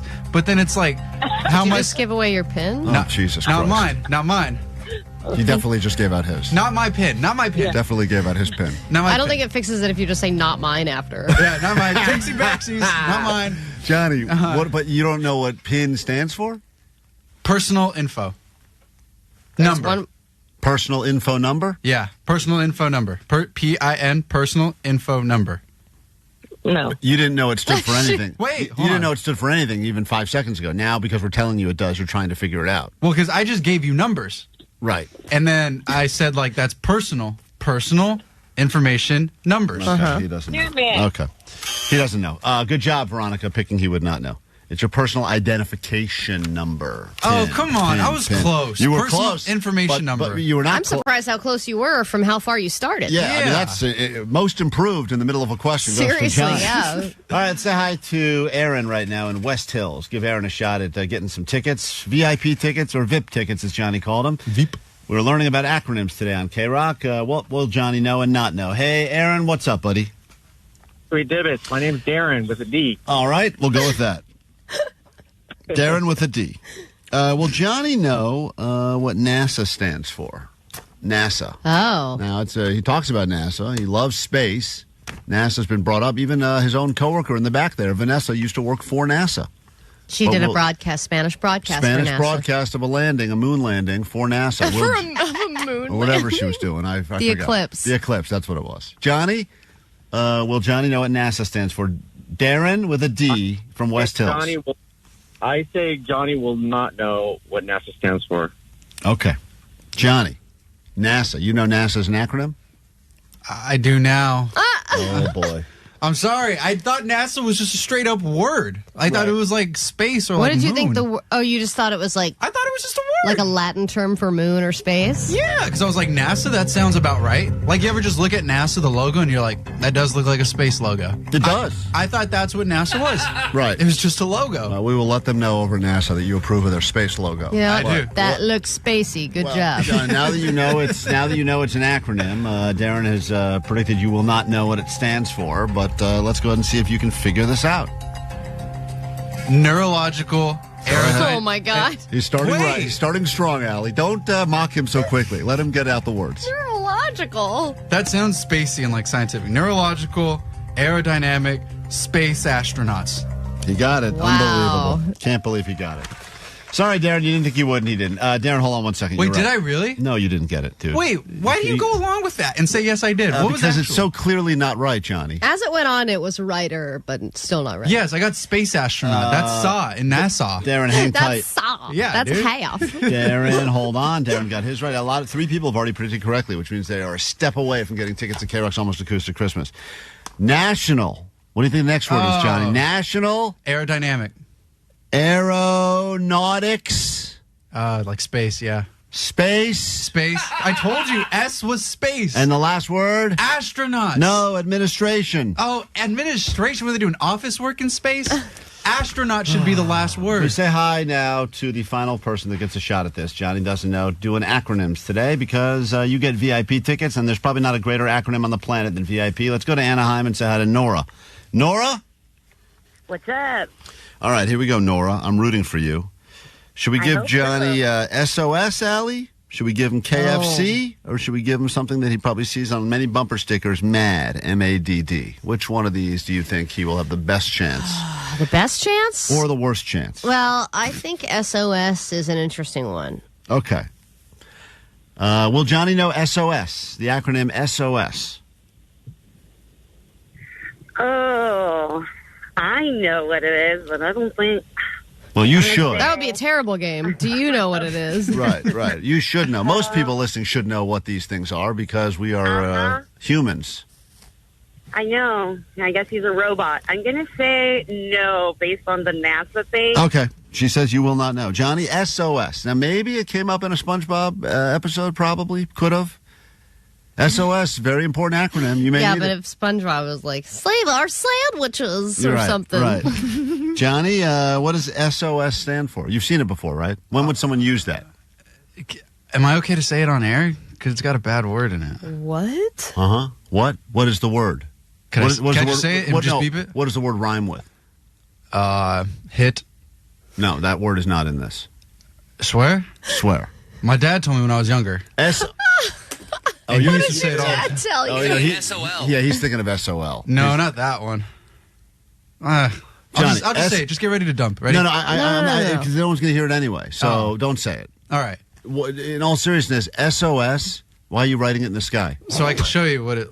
No, I don't know what you're doing. I hate But it when Johnny, people air right. Johnny- I never know what the hell's happening. Johnny, when would someone use in real life? When would someone ever use the acronym SOS? Like when you're stuck or stranded on an island, you write it in the fire and the All rocks. right, great. You write it in the rocks. You write it in the fire. Yeah. Good, smart. You got it. So what do you think they are saying? Like help, help! I'm stuck. But yes, Yes, but it stands for something. SOS, and you've already gotten so far. Damn, I'm stuck. I don't. Johnny's asking us to SOS him. Yes, I actually am. I don't know this one. This one's tough. What do you think the swear word? Do you think that's the last S? No, the first one. Mm-hmm. Blank on Seagull. You think it stands for S on Seagull? That's what he told me when I was a kid. He's like, it stands for S on Seagull. Johnny. Oh boy. I'm stranded, and I want everyone to know. So technically, this is his fault because I that stuck I with it. asked on that seagull. So Johnny, no guess? I really don't know. Okay, Nora, good job. Hold on one second. Nora. All right, write down Nora's name. Allie, who's Everyone's gotten theirs right. Yeah, Parker, Nora, Darren with a D, and Veronica, all eligible to go. Johnny, do you want to know the answer? I mean, kinda. Save our sins. Save our sins. No. Save our sheep. What is it? Save our sheep. I don't know. Please, Save our God, saviors? Just don't take the sheep. Save our souls. Save our souls? Yeah. What I think the it also hell? used to be save our ship when it was a ship. Johnny, it got changed. Johnny, you know what DMV stands for? I'm just curious as to Department of Motor Vehicles. You got that one. I You know- was interested at the mad one, though. I don't know what that means. Mothers. And daughters. Dancing. Got it. He got it. All right, well, we should have done that one. That All right, sounds fun. Allie, who is going to get the final VIP pair tickets, at least for this exact moment? I'm not saying Here we we won't find other ones. Darren with a D. Darren with a D. Cancel your plans for tomorrow night. You will be at K-Rock's Almost Acoustic Christmas, surrounded by tens of thousands of K-Rock listeners and this band right here. Congratulations, Darren. Thank you so much. Thank you. Enjoy your VIP experience, Sublime K-Rock.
By far, the moment of the show I've been most excited about this morning. Entering the KROQ studios right now, the smartest man who probably works here is the engineer.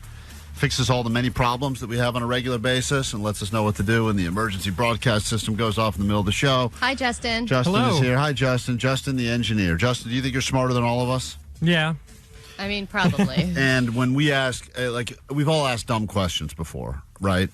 Mm-hmm. Which one of us would you say asks the dumbest questions on a regular basis about fixing things or issues we have with our computers and the microphones? You absolutely. What's the last stupid thing that Klein did? Probably having the monitors on the wrong selection. Yeah. Am I right? I don't even know what that means, but it sounds like something Why stupid. don't you pay I would've done. attention when Justin's in there, man? Then you Dude, don't have to bug him so much. There's a lot of buttons here. I don't know what they do. I don't think most people know what they do. I think Justin does know what they do, but he has a way because he's really smart and he understands this stuff. Would you go to school for this and whatnot? No, I did not. What did you go to school for? Radio. So you went to I school have- for this? Yeah, I have a broadcasting degree. So you wanted to be on the radio, like what we're doing every day? Yeah. You got the voice for it. Yeah. Do you still want to do that? I would like to, but I started out doing what they're doing in there, Johnny and Vanessa, and in order to actually make money, I leveraged actually knowing how computers work and how to use the console. See, that's why he's smarter than we are, because we just stayed at the part where we're like, let's just not make money. But what percentage of your job, Justin, is walking into a room with a bunch of people getting flustered and then you pressing one button and then leaving?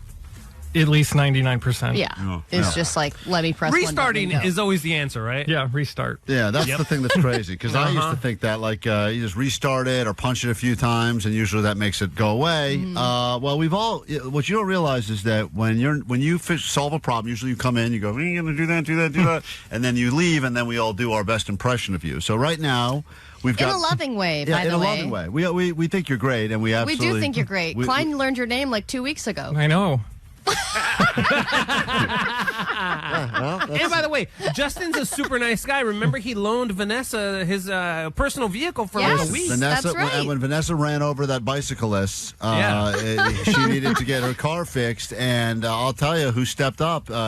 One of Justin's many hobbies is this guy goes to like crazy auto auctions, and next thing you know, he shows up with these vintage cars. I don't know where you're getting. Yeah, how many Rolls Royces do you have? I just have one Rolls Royce. Oh, okay. But how many cars do you have? I have 9. Okay. He's got 9 cars. God. So anyway, here you're going to listen to all of our impressions of you, and I'm not going to say who's doing which impression, but you will judge these as to how good you think they are. All right. And do you think you sound a certain way, or do you not think that you sound like... Oh, I know I sound a certain way. Okay. Here's the first impression that one of us did of you. Hi, it's Justin. I'm an engineer here at KROQ, and I work on the computers all day. Usually I like to make bagels for everybody, and I like to hang out with Johnny in the office. And sometimes he likes to impersonate me right in front of my face, and I don't like to admit it, but it is kind of funny sometimes. All right. You think that sounds like you kind at of all? lost it at the end there. Sometimes. How do you... I've been hearing Johnny do my impression of my voice for like a year now, and that's probably the worst one he's done. Yeah. Really? Yeah. Yeah, Johnny does a good impression of you. What are you talking about? Johnny. That was clean, spot on. Johnny, I when thought you, it was me. when you do the impression of Justin, like when you're in the hall and you're messing with Allie and I, and you go like, everybody out, there's a bomb in the building, we think that that's really Justin saying that, because you do a really good impression of him. But this... That Is that your Eddie Murphy impression? What's going on here? Or is that just you? Here's the second impression of you, Justin. Justin, the engineer, is in our building right now. Justin, what do you think of this guy's impression of you? Hey guys, I made some bagels. If you would like to have one, they're right here. Please eat one, or else I What the hell? might have to murder you.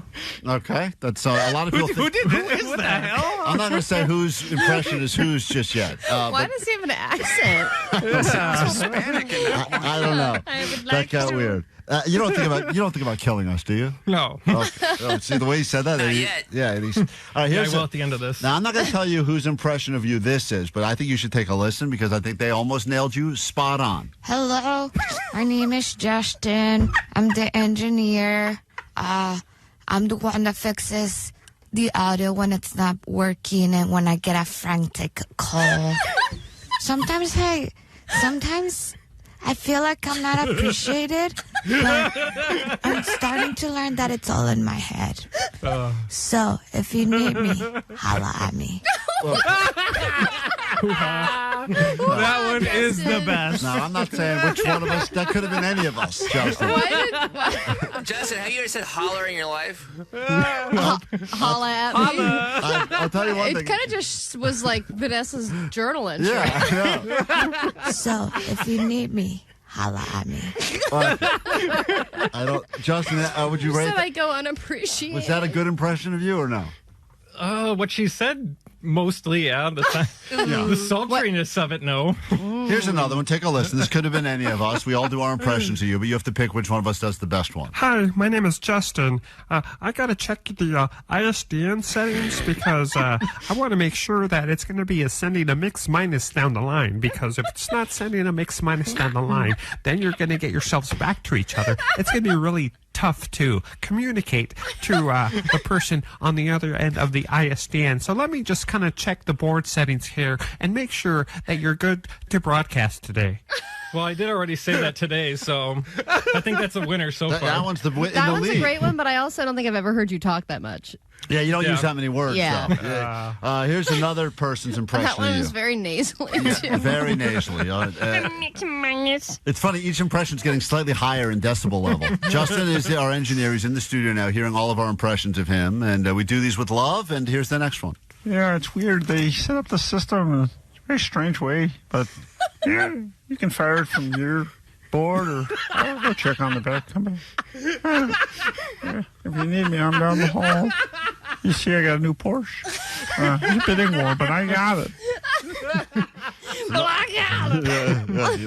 got a lot of audio wars. And this is the final one. I think you've heard four of Does them. it offend you, Justin, that all we bring Don't up contact our HR, dude. Our bagels and cars? I mean, that's pretty much all I do, so yeah. He does get excited when he comes in. He's like, "Man, bagels again. They're getting Yeah, better. I know. This batch is And a they little get better each time. here's the final one. Try restarting it. Yeah, maybe just give it a restart, see if that helps. Trust me, we're not operating on Windows 10 anymore. By the way, if anyone wants to go for a ride, I just got a new back seat. It's pretty cool. Anyway, I'll see you guys later. I'll be down the hall if you need me. You push any buttons, push them hard. Okay. We've all done our impressions of you. Justin. But who's doing which impression? Which? Don't know. Which impression of you do you think was the most spot on? You get to decide. You are the person. You are the person who we've been making fun of for the last 5 minutes. I think Allie with the last one was the best. Justin, you're so messed up, bro. Like, how are you going to choose hers over mine? Mine literally sounds just like I you, brought up dude. your Porsche. Oh, shut up and eat a bagel. Oh, put your bagels back in your biscuits. dude. Mix minus. So you're going with Allie? I'm going with Allie. God damn. She did go to school for impressions. I famously voice matched a very famous celebrity. Thank you for all that you do around here. We greatly appreciate you. Thank you. Thank you. Don't push the button. Fine, thank you. Join us, the interactive experience, over the next 4 hours. 800-520-1067 to call, to text to win $100 of Allie's money in moments. You can get on the phones now for that. Perhaps you're going to win stuff from us later this morning. Those are the numbers you'll need to join us live. 800-520-1067. Of course, if you're just one of the people that likes to leave messages on the GOAT line, that number is 844-956-GOAT. And we've oftentimes been accused of just having a bunch of drunks that sit around and leave their drunk messages on the voicemail line. But that is not necessarily the case, as we will prove to you right now. Hey, guys, what's up? This is not a drunk message. This is a high message. All right. Close enough. Close enough. You know, I think about all the times that I've been high in my life, which have been many, and I can't imagine I can't imagine high calling someone. I've drunk called a lot, but usually when I'm high, I just want to sit and watch, like, cartoons or something, you know? There's also the plan sometimes to say, I should be calling someone. There's someone I'm supposed to call, Totally. but then forgetting It's called about Domino's. them. Yeah, it's, once again, it's just Domino's for the 5th time tonight. I must be high. Has anyone not high called Domino's ever? I wonder. That's a great question. Just wanted to get that out there. So you guys are awesome and amazing, but, you know, I keep hearing complaints about, like, music, and I just want to jump on board. Can you guys stop playing so much KROQ music and instead play more KROQ music? Geez, come on. All right. Thank you. Keep up the good work. Bye. It is funny the amount of calls we get that are complaints that will say something along the lines of, all right, enough with the Chili Peppers, play more Green Day. And then the next call is like, all right, guys, I haven't enough Green Day. Can you play? It's just not, you can never make anyone happy. But the reality is we've just accepted the fact that nobody listening to this show will be happy ever. And that is our goal. That is our real goal. But also, when people can control the songs that are played, I don't think you realize what bad taste you have. Yeah, I know. What are you talking about? With great power comes great responsibility. And if we were to say to Jake, like, Jake, you're taking over the playlist today. Trust me, by the fourth Tool song, you would all say, I That's can't. 1 hour right there of music. 4 Tool songs. It's going to be great. Yeah, okay. We're not charged for a let me choose the next song. Yeah, Let me choose the next song. all right, Omar. Omar's going to play the next song. He's got the entire music library. Thousands of songs in front of him right now. Maybe more than that. Tens of thousands of songs that have been played on this radio station over the many years.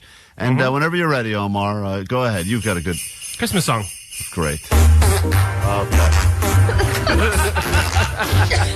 Damn it. See? That's what I said. Hey, you love that? You can't give that the good people, or what? You can't give the people the power. This is what makes K-Rock K-Rock. This is That's right. If Omar had his way. This is the Killers, actually. How long does Man, this that go? Brendan Flowers is talented. How We got another minute. Go, God damn it. All right. Well, I bet that high guy loves this. he probably loves this. Oh, Great yeah, that was a good finish. one. Oh, wow. Kicked into a second verse there. Why isn't this on the Christmas station? We're actually listening to Coast right now. This is Ellen K. This is Some of her finest work. All right, we got to take a break on that note. Goddamn, let's forget that ever happened. Pull that from that made me happy. Pull that from the podcast immediately. When we get back $100, the very least we can do at this point is give you $100 for sitting through that. If you'd like it, call us 800-520-1067. 5 questions about stuff going on in the news. Fires burning all over the place and much more happening. That's if true. you can do better than Allie, then you get $100 of her money. And she's got that COVID brain right now, so she's already got an excuse cooked up and ready to go. Omar, why don't you play us into break, and then we will come back with $100 of Allie's cash, and we'll do it next right here on KROQ.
K-Rock, we are Klein Alley Show. Apparently more and more people now are turning to robots to help raise their children. That's right. ChatGPT and AI are taking over many of the responsibilities that human parents once had, and we'll get to that coming up next hour with some man versus machine parenting. But right now, let's figure out what's going on in the world, a look at what is happening, and perhaps things you've learned about for the very first time, an educational show this morning. Grab your Adderall. It's time for ADD News, and now the Cankle Queen. All right, these days award shows happen without us even realizing it. Last night was the Billboard Awards. Taylor Swift is now the most decorated Billboard Award winner of all time, and she won 10 of them last night. She said it was the nicest almost birthday present she could have asked for. T-Swift. Yeah, that's right. Was she there? Yeah. Oh, she was actually there in person? Today is her birthday, so trigger warning before you head over to your Instagram this morning. Oh, I didn't realize To anybody that. who is a Taylor Swift fan, I'm sure they're going to T-Swift. be posting Is about that, it. Is that why 13 is like her favorite number? That's right. Oh, it's all coming together. I'm sure your daughter can tell you all about it. Man. And that's why 13 is a theme in a lot of her songs and tracks and all that stuff. It's because it's her birthday. What's interesting is that it used to be that celebrities and artists and whatnot would go to award shows because the award shows were bigger than the celebrities and artists, so they had to go for the exposure. But now it seems like Billboard's lucky that she stopped by. I'm shocked she even went over there. Well, yeah, now Surprised. she's not out of work, but now she's got some free time. she's You know out what of I work. mean? Let's start a GoFundMe for Taylor Swift. I didn't realize she's out of work. Sorry. I just mean she Rough has time of year. now she has time to like go visit hospitals and make viral videos and stop by awards things and be like, thank you so much. Like now's the time where she can just make appearances and then just kind of drink wine and relax. I think that's what you're supposed to do, right? Must be nice. And then Chapel Roan won Best New Artist. Congrats also to your favorite, Klein. The top song sales artist winner is pouring himself another double shot of whiskey because Shabuzi won it. Hey, There's a party downtown near Fish Street. Everybody at a bar get tipsy.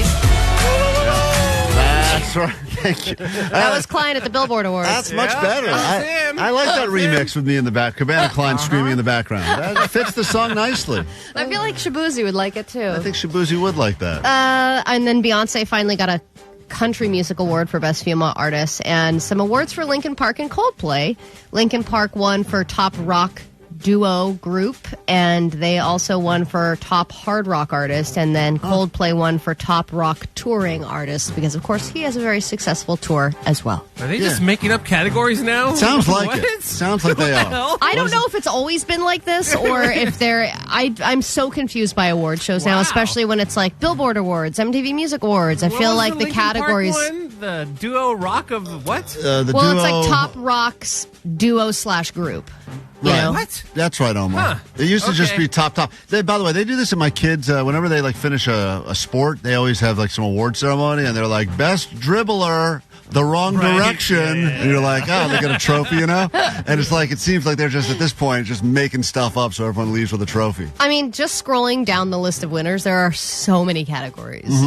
I can't imagine how long Well, this all there's took. always this theory that the only way you get the people to show up at these award shows is by basically telling them up front you're going to win because no one wants to sit there and just sit in the seat like a loser. So they basically say like, look, if you show up, you're leaving with a trophy, and then they got to What? go. That spoils a surprise. I know, but that's been a big theory now going on for a while. And whenever they do that pan around the room and the person's not there, you pretty much know that means they're not getting it because they're not going to go through the trouble, of sitting there like a loser.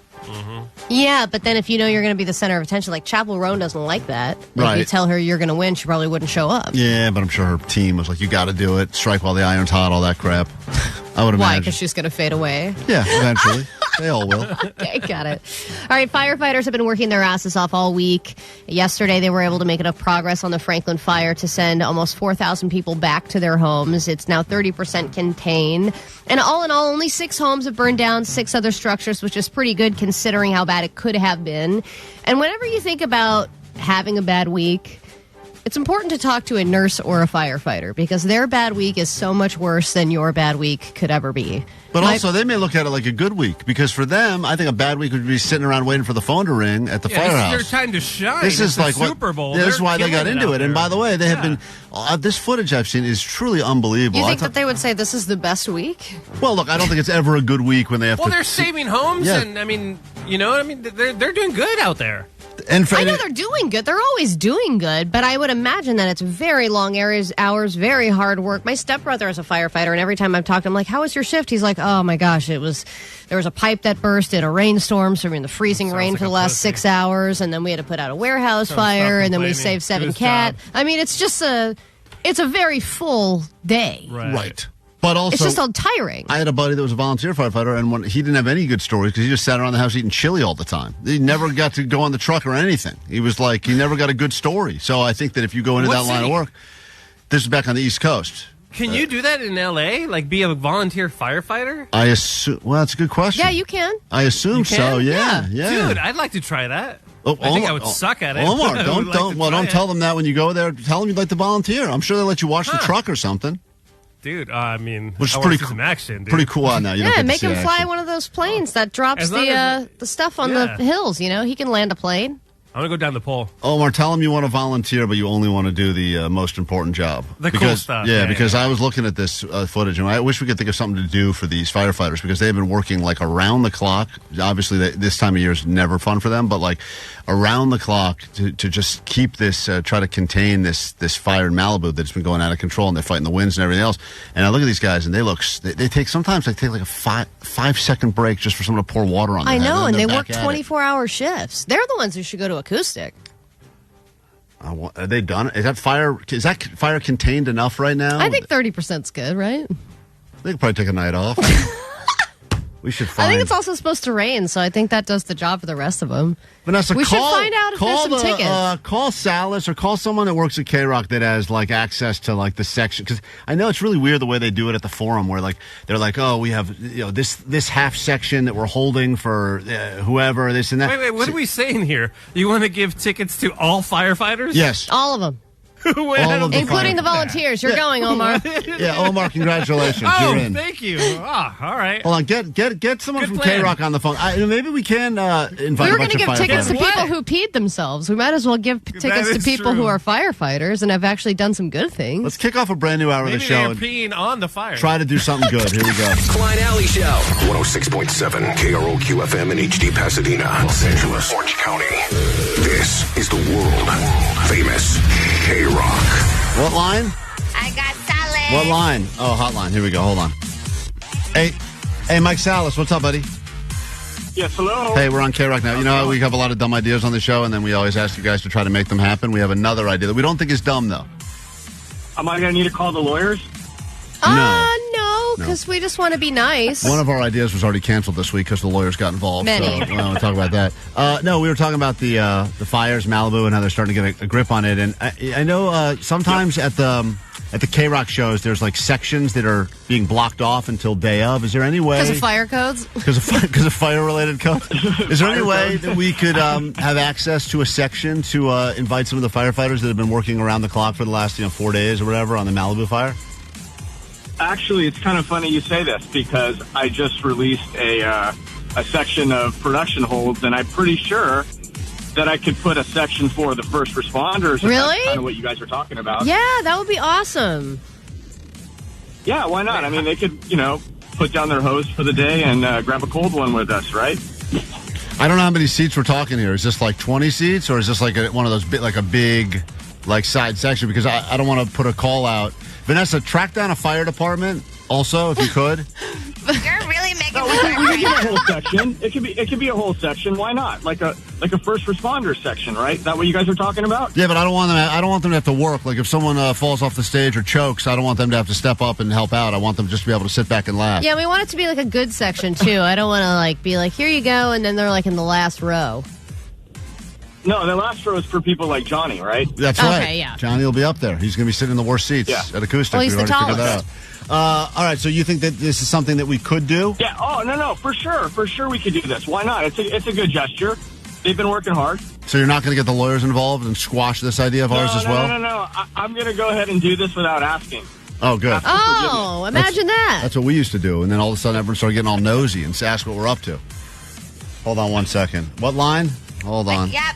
I got a man. He's the You got a man? Oh, this guy calling us? Oh, Vanessa, we're so happy Hold for on. you. Vanessa, congratulations. You found a man. Tony, Tony, you a fireman? Hello? Hey, how are you, Klein? Hi, Allie. Wow. Hold Hi, on, you one know our sec- names. 1 second. Tony, hold on. Vanessa's writing up who you are right now. You're the fire captain for Los Angeles County? Correct. I'm a fire captain for Los Angeles County, and I'm the vice president on our union board also. All right, here's the plan, and we're putting this together on the fly here, so bear with us. First of all, thank you for all that you guys do all the time. We should mention that because we don't say it enough. But really, we've all watched happen over the last few days in Malibu, and I don't know how involved you are in that. I would imagine pretty involved, but it's incredible to watch just the amount of hours that you have put in to take something that is already very bad, but you've made it a lot less bad than it could have been, and what we all thought was going to happen. So thank you for that. No, and thank you for recognizing all the hard work that all the men and women are doing out there. We have about 2,000 firefighters still out there actively working, missing time from their families for holiday events for kids and everything else. So you guys acknowledging us goes a really long way. 2001, because Omar is signing up as a volunteer now. So I want to let you know you have an extra volunteer coming your way, courtesy of That's Omar. But we would like to. If you got to go. Oh, no, hold on. Is that important? What was that? What was that noise, Tony? So, ironically enough, I'm still at the fire station right now, so they were paging up to have a little quick lineup in the kitchen. So I got time for you guys, though, because I appreciate everything you guys are doing. Here's what we're thinking now. We have a big concert happening tomorrow at the Forum. It's KROQ's Almost Acoustic Christmas. A lot of great bands will be there. Smashing Pumpkins, 311, Beck, etc. Long list. We just got permission from the guy who's in charge of all the tickets that we can open up a section, and we'd like to invite all of your firefighters, first responders, pretty much anyone that could use a night. Holy smokes, that would be phenomenal. Thank you, guys. Like I said, I know a lot of these people have been out there for days, and it'd be a really great opportunity for them to kind of reconnect with their families. So, how many hours of sleep have you gotten in the last 3 days? So they finally started putting us on a little rotation where we're getting some downtime. But I mean, some of our members have been out there for like 3 days straight, and maybe getting like intermittent little rest here and there. So maybe a total of like 8 to 10 hours in the last 72 hours. Oh my God! When the fire first really kicked off, I know you guys saw the footage on the news. It was extreme fire behavior, and everybody's moving and hustling, and there was no rest for the weary, I guess. Well, listen, this is not going to be rest because it's going to be a fun night out, but sometimes that can be more important than rest, and we would love to figure out a way to get as many of your crew involved as possible and get them to the Forum tomorrow night on us so you guys can have a night out. Clarify with Mike, because KROQ is notoriously cheap. Hold on. Are these a pair of tickets or single tickets? Hold on. For them all to fight over? Mike, well, I got Mike from KROQ on. Hold on. What are we talking about here? Is this all one ticket all the firefighters in LA have to share? No, it's a whole section. You guys asked for a section. I said we'll give them a section. Why not? So each firefighter can bring as many, their entire family, or they're just plus one, or? There's a lot of seats in a section. Thank you. All right. You know what? Whatever you guys provide to us, we're thankful for. Like I said, you guys' support really goes a long way for us. I know the men and women who've been working hard are going to appreciate whatever you guys can do. I've always looked forward to going to you guys' holiday Christmas, almost acoustic Christmas. So, and Mike, we're going to throw in some drink tickets, right, Mike? We will take care of them. Trust me. Mike, look, can we put their kids through college? Each of them get a Vizio soundbar? That's a different department. Okay. And as Klein mentioned, unlimited drink tickets for us for the show. Thank you. And for us. Thank you. Great. Yep. Thanks, Mike. I got you guys. All right. Thanks, Mike. All right. Well, Tony, we tried to do a good Is thing. VIP included? Is he Mike in charge of that? Mike just hung up. Mike is gone. Right? Hey, Tony, in all seriousness, seriously, I mean this from the bottom of my heart, and I speak for everyone here. Thank you guys for what you do. You're so brave. We're such a bunch of pussies sitting around here talking on the radio every day. Thank you for keeping us safe and helping us out. And I know a lot of the calls you get are just, people that are like, stupid calls, got locked inside their cars and stuff. But then, of course, when big things happen, like what's been going on in Malibu, you step up, you show why you're real heroes. We appreciate you, and hopefully we can give a night out to as many of you as possible tomorrow night at the Acoustic Christmas, all right? Excellent. Thank you very much, and happy holidays, guys. Happy holidays. Hold on 1 second before Mike changes And his don't mind. negate the help that they do to the people that get locked out of their cars. I know. Okay? When That's Allie, a big job, too. when Allie calls because her kid's having a seizure. Okay, I get it. Excuse me, the fire department was there within 5 minutes. I know, That's pretty I know. incredible. You're a bunch of heroes. Tony, seriously, thank you. Hold on. A whole section. This Vizio band, soundbars for everybody. this band will be there, probably playing this song. I would argue, just like people fight about Die Hard being a Christmas movie, is Jimmy Eat World a Christmas band? And the answer is absolutely, especially at KROQ's Almost Acoustic Christmas. So tomorrow night you'll be hearing this song live, I would imagine, and the feels and goosebumps that you will experience are real.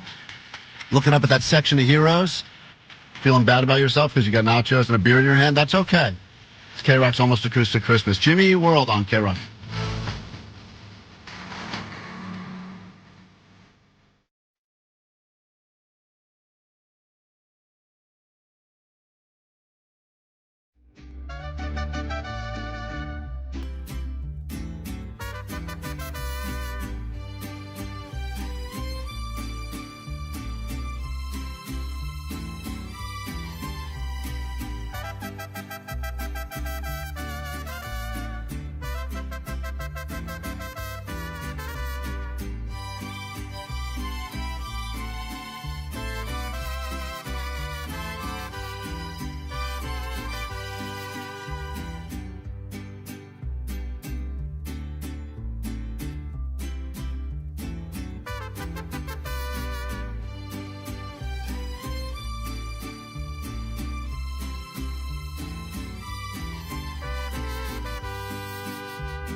That band will be there tomorrow night. KROQ's Almost Acoustic Christmas. Another pair of tickets coming your way in less than an hour.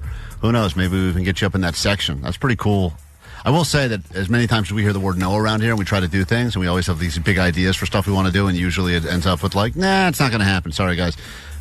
Apparently all we need to do to get stuff done around here is to just ask them live. Put people live on the air and then tell them it involves us doing something good for firefighters. And then it seems like all of a sudden they don't get the lawyers involved in that. Well, when we want to bring in a bunch of reptiles and snakes and stuff, it's a real problem because there's some code about animals in the building that all of a sudden they're looking up. That all of a sudden is here, even though we've done that before. I know. Which is just insane. Apparently so we can revisit all of our ideas. Fully naked show, as we talked about doing a couple years ago, for the firefighters. A lot of people on the text line saying that they're goosebumped up right now.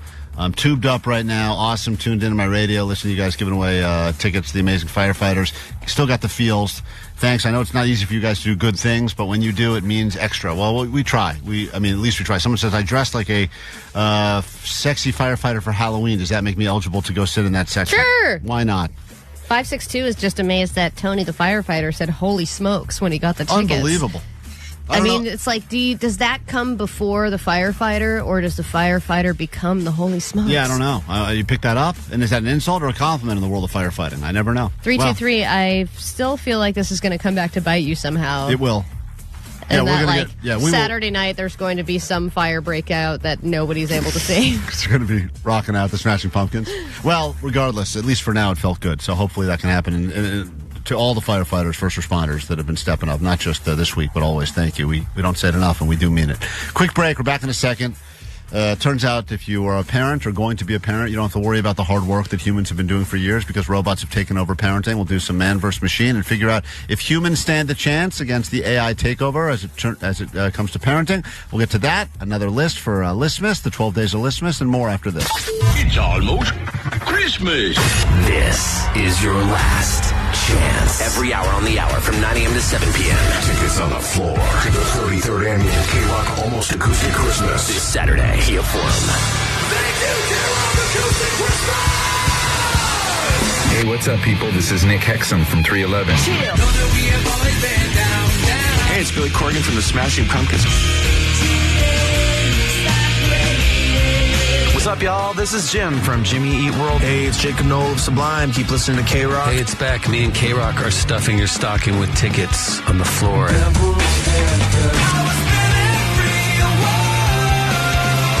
That's when things got out of control. Franz Ferdinand, AWOL Nation, Linda Lindas, Baby. And we get kinky sometimes.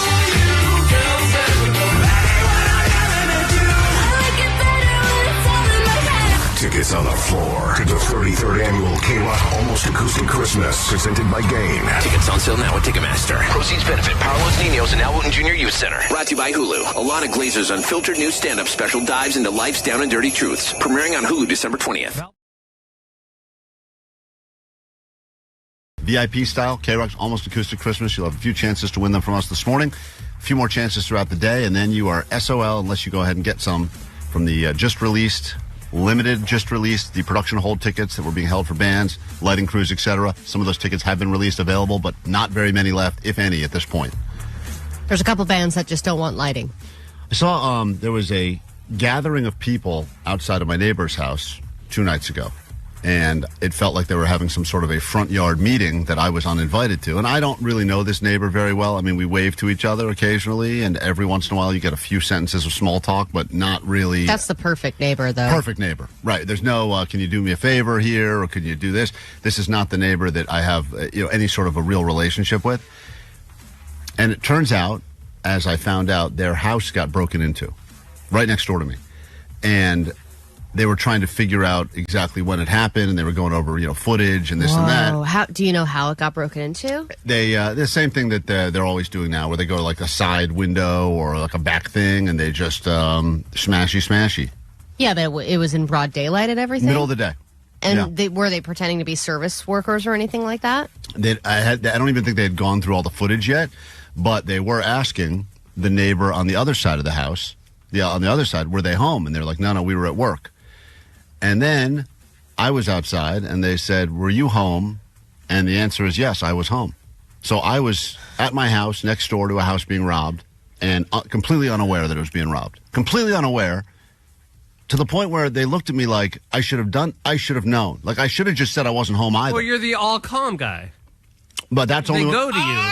That's only when I was on Neighborhood Watch, dude. They have not invited me to go on that again. Because they realized that you were never on Neighborhood But Watch. Neighborhood Watch does not stop. You're watching out for your neighbors 24/7. Your watch has never ends. If I'm not on the schedule, then I'm not watching. Oh, Even man. if you're on the schedule, you're not watching. Right. Even if I'm on the schedule. Watch. Oh, not clear. Damn, so did they so give they you like side eye and Well, attitude? yeah, because like a stupid idiot, the guy says to me, hold on, I got a piece of... Like a stupid idiot, the guy says to me, he goes, you were home in the middle of the day? And I go, yeah, well, I work early in the morning, so I'm usually home by like 1:30. And they think it happened between like 1 and 3, right in the afternoon. So I was definitely home. So you were probably pulling up to it. I may have waved to the people, to be honest. I may have even had a small talk with the people. And he's like, you didn't hear anything, you didn't hear glass shatter or anything like that? And I said, no, I didn't.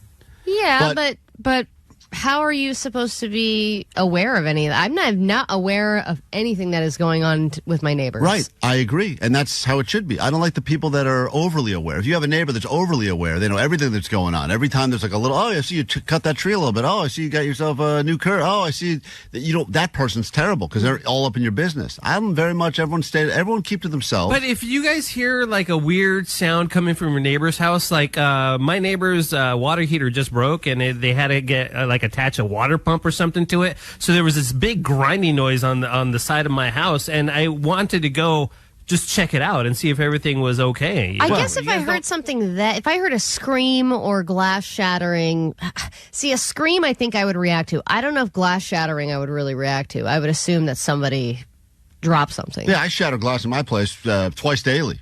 Yeah, I would assume that it was happening in my house and that someone broke something. But the thing that's so annoying about this is that the neighbor that was not home, they immediately got a pass. But because I was home, all of a sudden it turned on me like I could have and should have done something. But I didn't know anything. I didn't know the house was getting robbed.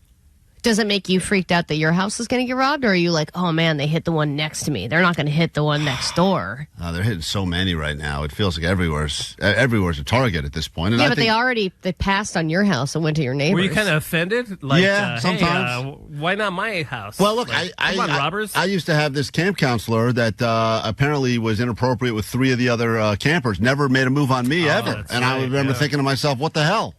like I couldn't. Jesus Christ! I'm laying. Come on, I'm molestable. Your house is ugly, just like you. I was sitting right there in the bottom bunk, just sitting there like an idiot. So I don't know. You think about all the women who get murdered too. They're always like, "Oh, she was so beautiful. She was so this. She was so that." Just being a run-of-the-mill person, right? Underrated. Yeah, everyone passes you over. It's a good thing. And I think they believe that this person, the criminal or the guy who ended up breaking in, they believe was originally just going to go do some packages. Originally saw packages, was going to take the packages. Then when he went to the porch and saw, looked inside and saw there was no one home, and then decided, oh, maybe I can go get some better stuff inside. That was the theory they were working on. So then for you, are you getting pressure from your wife to up the security? Because I feel like every time this happens, she gets more and more freaked out about it happening to you. Yeah, she's not happy, as always. She's very, and she... How'd she find out? You tell her? No, she found out because she's on there's I told you that neighborhood chat where they go, hey, did you see the house? And I go, please don't say the address of the house that got broken into. And then, of course, someone posted the address. And she's like, is that close to us? I'm like, close-ish. I said close-ish. She's like, is that our neighbor's house? I'm like, that's the one. Oh, no. She's like, that is the closest to us. And I go, yeah, but that guy's got a really nice car parked in the driveway. Maybe they thought it was a better thing. But she's like, but he wasn't home, so there was no car in the driveway. I'm like, all right, well, maybe it was someone he knew. Maybe. What? I was just trying to come up with Vendetta, theories. Past relationship, probably. I was like, he's got a Tesla, so maybe they knew that he's got Tesla. And she's like... She's like, what is our system? I was like, we have a security system. We have a dog. No. You guys have a security system. I said we have a security system. We have a dog. You have an actual security system. Yeah, and a dog, I'm saying. But separately. We have 2 things. But, once again, another good reason for the home moat, right? Yeah, but the other thing is a friend of mine just got her house broken into. She had those full-on cameras everywhere, inside and out. They have a big dog. They have everything. They've got, they can watch the cameras from their phones, and they literally watch someone break into their house and take their safe. I know. So it doesn't matter. My pearls. That's right. I don't have any safes, but what I got to do is just get a bunch of safes.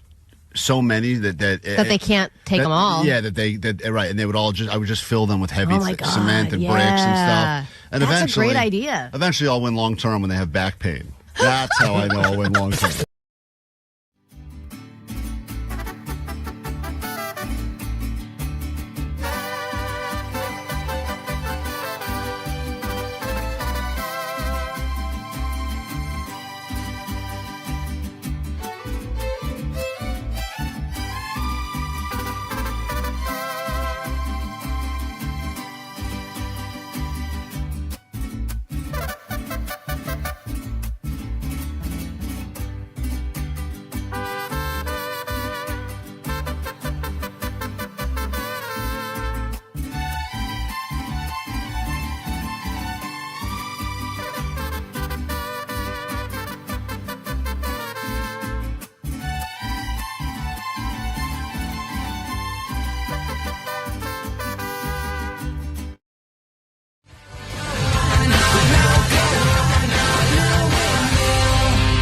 KROQ, Klein Alley Show. Another pair of those tickets for KROQ's Almost Acoustic Christmas happening tomorrow at the Kia Forum. It feels like it was only a few weeks ago we got to announce the big lineup, and it's all happening tomorrow, that rotating stage.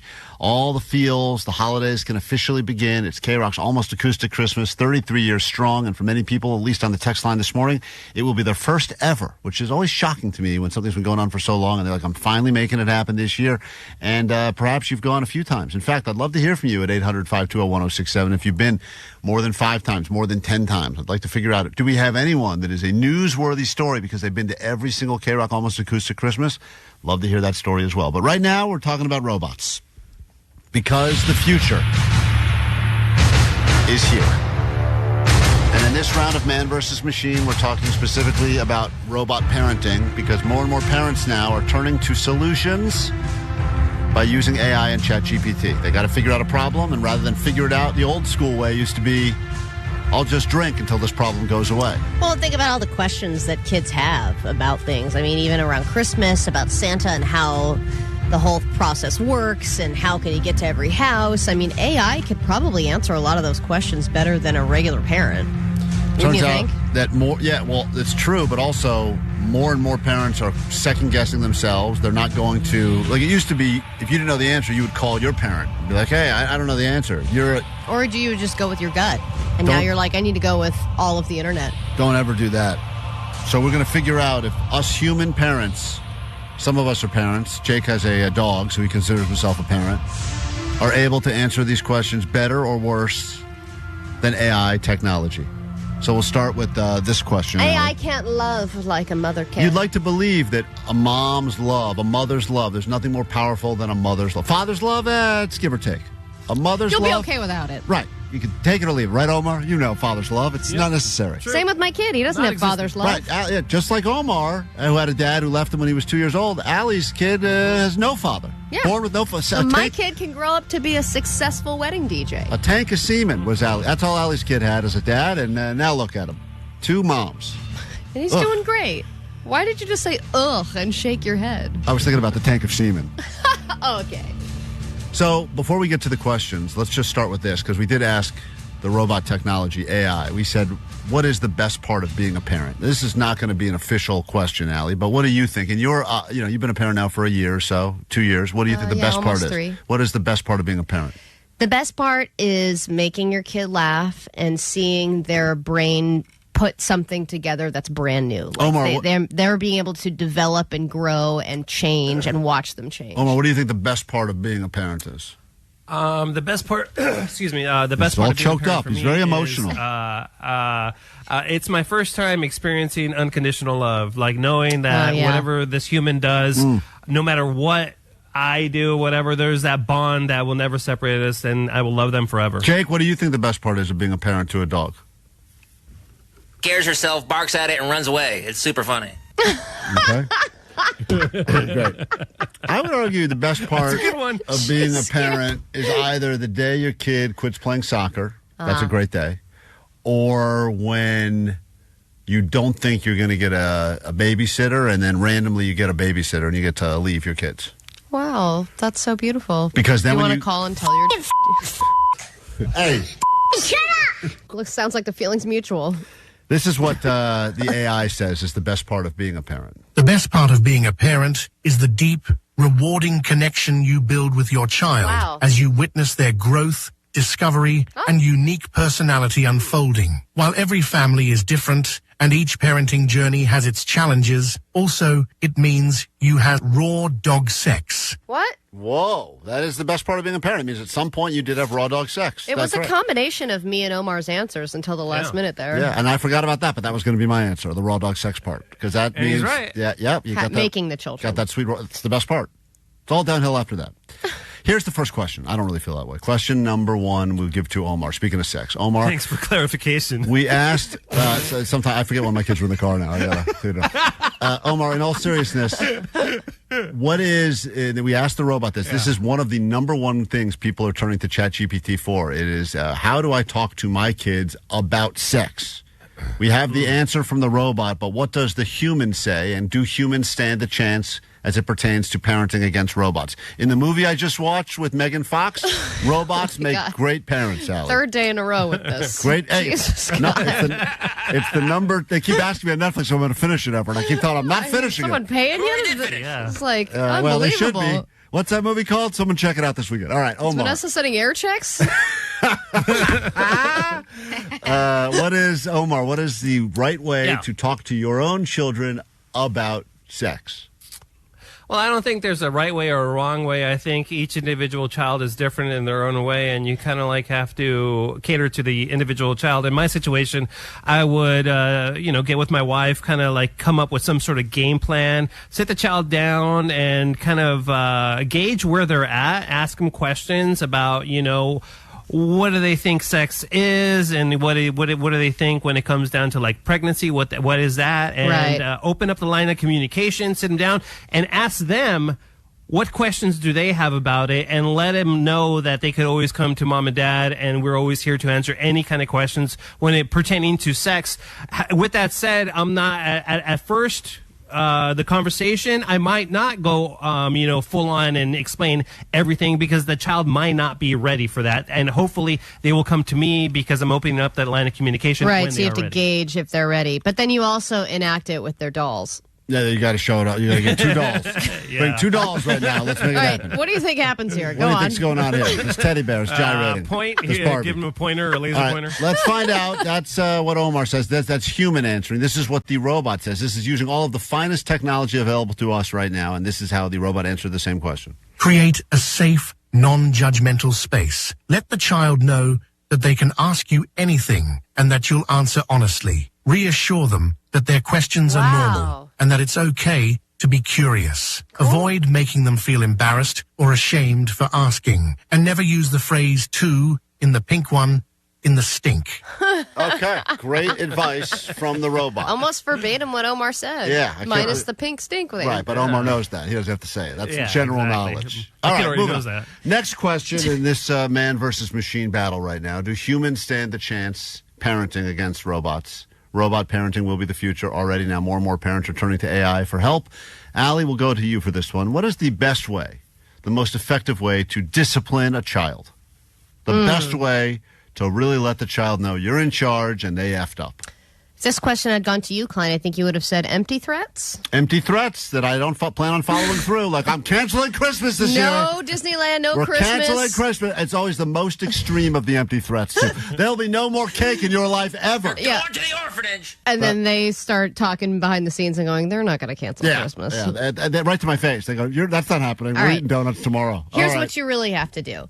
When they are behaving badly, you have to immediately remove them from the situation physically, and then you take physical. Physical abuse. you pick them up, take them out of the situation, Yep. and you place them in what I call the cozy corner.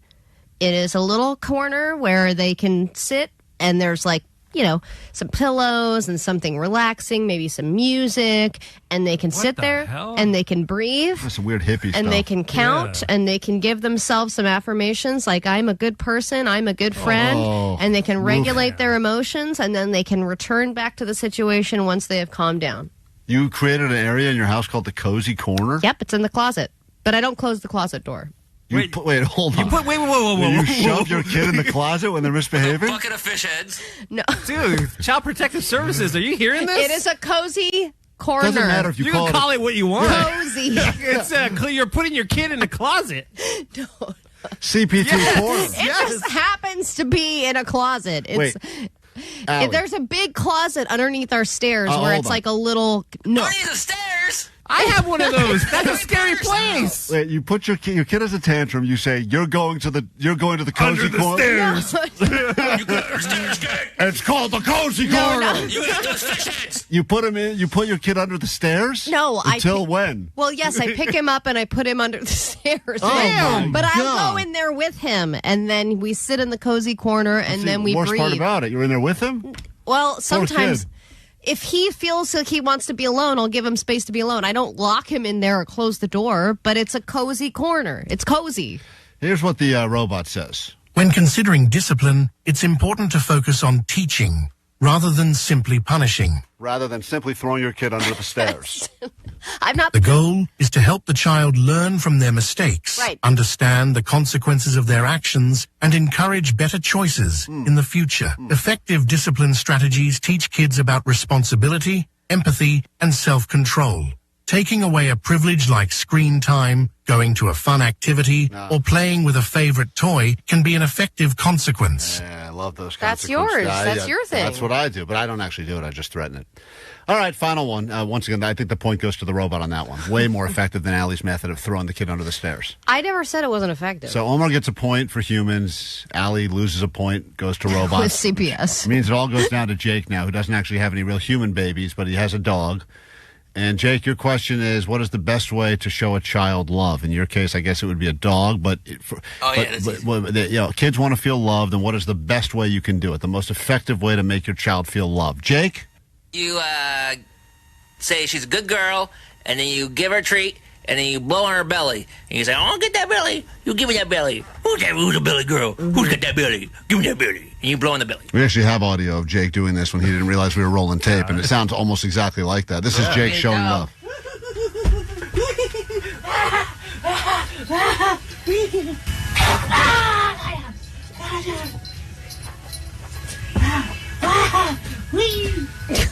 So creepy. See, that's love. This is The what dog is running from you. This is what the robot says, the best way to show a child love.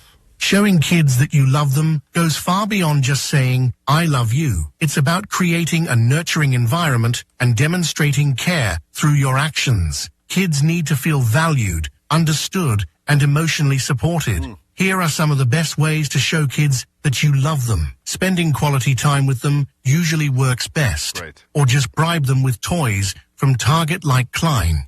Hey, that is what I do. The robot knows me. Wow. I'll bribe them for love. Blow in the belly. You want to love me more? It's a bigger toy. All right, well, there we go. Point goes to robots on that one as well. So robots have once again proven that humans don't stand a chance. And now it's Hosier on KROQ.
Klein Alley Show. Tomorrow it's our big Christmas show. It's called KROQ's Almost Acoustic Christmas, and we got another pair of tickets for you, VIP.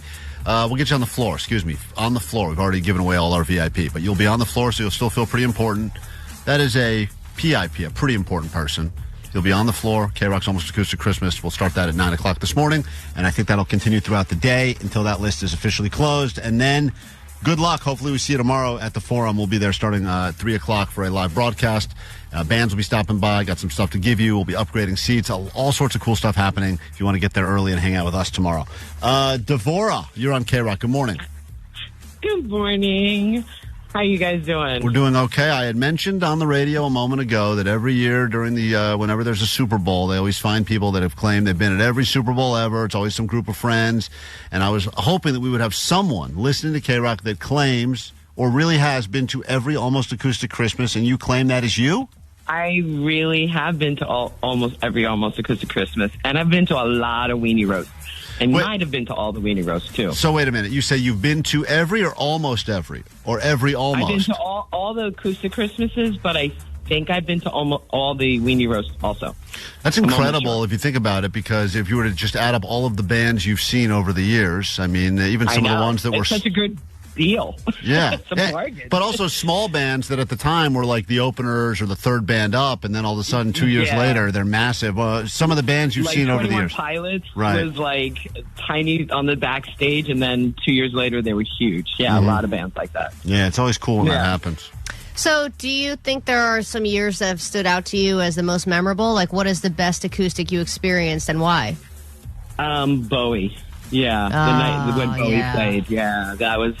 And he's one of my favorites. I've bought tickets and I've won tickets, but I also got comped because a good friend of mine is Joan Osborne's guitar player, Jack Petrocelli. So we were really good friends. So I got comped that year as part of the band.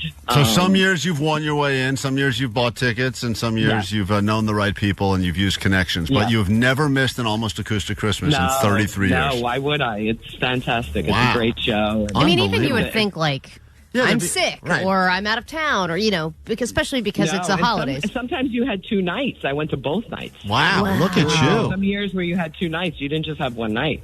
This is incredible. Both nights were killer. Yeah, I wish you got a T-shirt from every single one and wore all 33 of them. Oh, be great. I kind of got boobs, so I'd never really buy the T-shirts. They never fit me good. Hey, that's more important. I should have.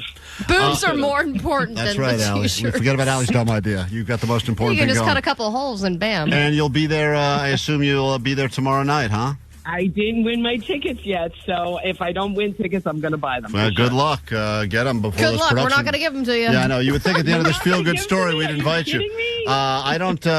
We have none right now, but we will have a pair in 15 minutes, and hopefully we pick up your line. I'm sure you'll be calling back and trying. She's been to 33 KROQ Almost Acoustic Christmases, and she has boobs. What a story, Allie. Got to take a break. We got more show and your tickets coming up next. Ho, ho, ho! Merry Christmas, biatch! Klein Alley Show. KROQ! I'm Tiffany. Final day of September. There's some more news. Take it or leave it. We're entering the tail end of ASO, the greatest 3-month span of the year, August, September, October. We're getting into the O part of it, so get ready for that.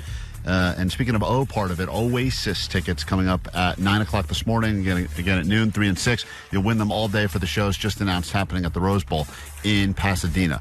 But first, Allie would like to admit that she was wrong, and it takes a big woman. Thank you. It takes a big woman with an even bigger laptop to admit that they were wrong about something. And we found some audio of a claim you made on these airwaves. I'm not admitting I'm wrong, by the way. I don't know where you expect me to do that. There were other extraneous circumstances that came into play after the fact. You, back in July, whenever Prime Day was, I finally got myself a computer because mine crapped out after like a decade. And you also had a crappy computer. And you decided... It's an old computer that also has had a significant amount of water damage. I spilled an entire bottle of water on it about 3 or 4 years ago, and I'm amazed it's lasted as long as it has. When you first talked about this situation, I just want you to hear the reaction that Omar gave you, because we were laughing at you and saying that this was a terrible idea many months ago, and now, as you have now just had to purchase a new computer, It's clear that we were It was right. a decision I made. It's clear that we were right and you were wrong. But here, this is audio from. I'm going to play this to you. This is from back in July. I also have an old-ass computer, but instead of buying a new computer, I settled on buying a new battery because the main problem that my... Now, that laughter from Omar is what we're all thinking, which is... That's laughter support. Right, Omar? Nope. That's him laughing, knowing that in a few months we would get this exact story we're about to get right now because he knows how ridiculous it is. So much so that Friday, on the Friday Flex segment on the show, Allie decided to flex about her plan. Listen to this. With Prime Day being a big part of the week and Americans spending a record number of billions of dollars on stuff that when you really think about it, you don't need, I got out of this week only spending $44 on Amazon. My computer is a piece of crap as well, and I was like, maybe I should do what Klein did and get a new computer. And I was looking through, and I wasn't really happy with the deals I was seeing, so I ended up buying for $44 a battery. Allie, that I can put in my so computer, sad. and it's basically new. Gets here on Sunday.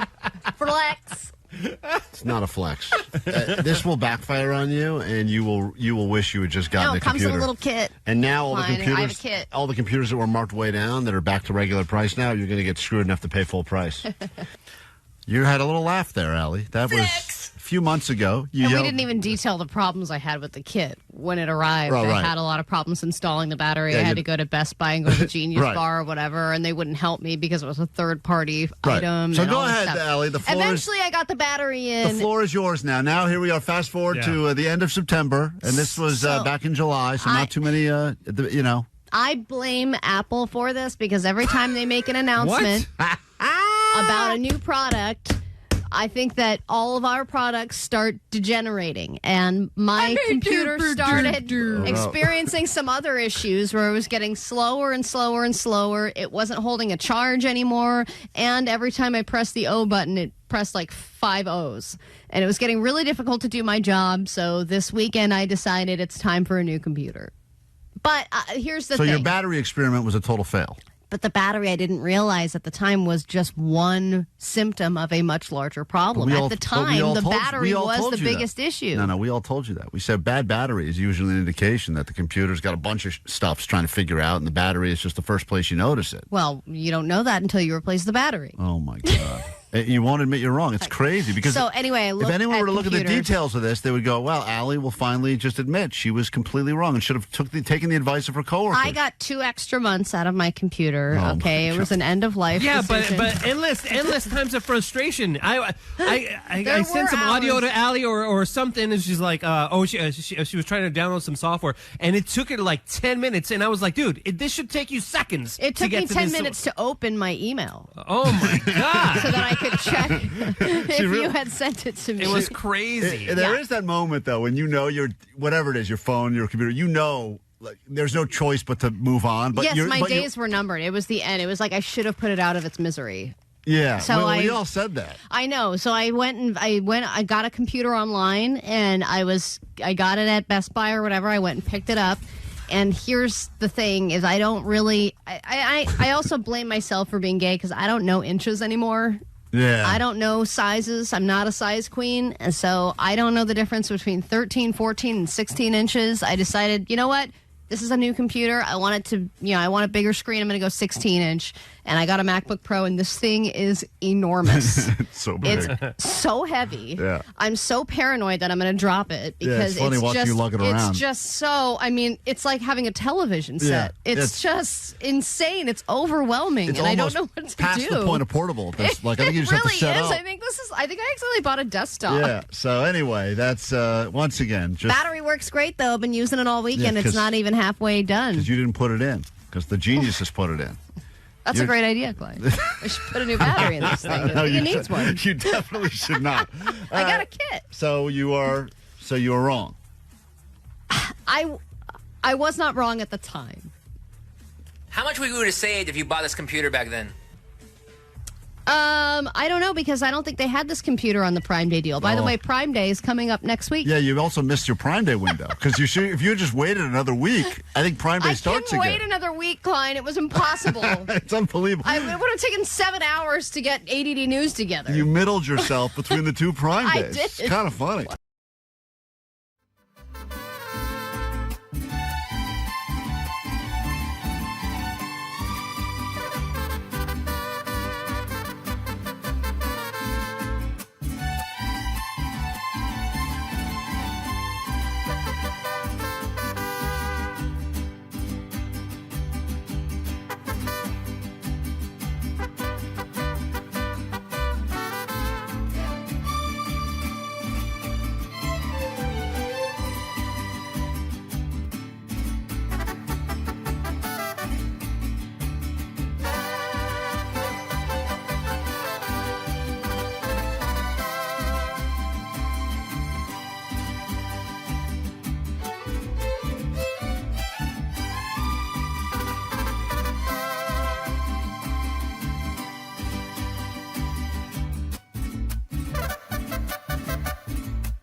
put some stress and pressure on you that you don't probably need in your life right now. But in about 5 minutes, you'll have your final chance to win KROQ Almost Acoustic Christmas tickets with us on the floor.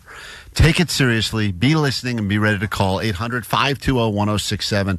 It's the Friday, the eve of KROQ's Almost Acoustic Christmas. You just talked to a woman who's been to all 33 of those shows, and she says every year something unexpected happens. What will happen this year?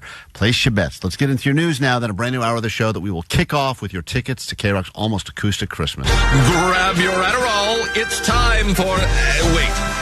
Where's my Adderall? Hey! Get back here! No! As the year winds down, it's time for some very fun end-of-the-year price hikes. If you're a fan of YouTube TV, you've got some thinking to do about how worth it is because the price is going up, and it's going up a lot.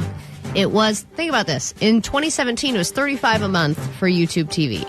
2019 it went to $50, 2020 it went to $65, 2023 it went to $73 a month, and now it's jumping up another $10. So starting January 13, it's going to be $82.99 a month, and then you really do have to think about if you have that in combination with Max and Peacock or whatever other things you have, Hulu, how much are you Netflix. really spending? Yeah, because Yeah, I know you start can get doing a lot that. of the basic channels on YouTube TV, but there are plenty of streaming, like you can't get Netflix on YouTube TV, so you have to, that's another 13 or whatever, $15 a At month, this point, depending. isn't regular cable cheaper than YouTube TV?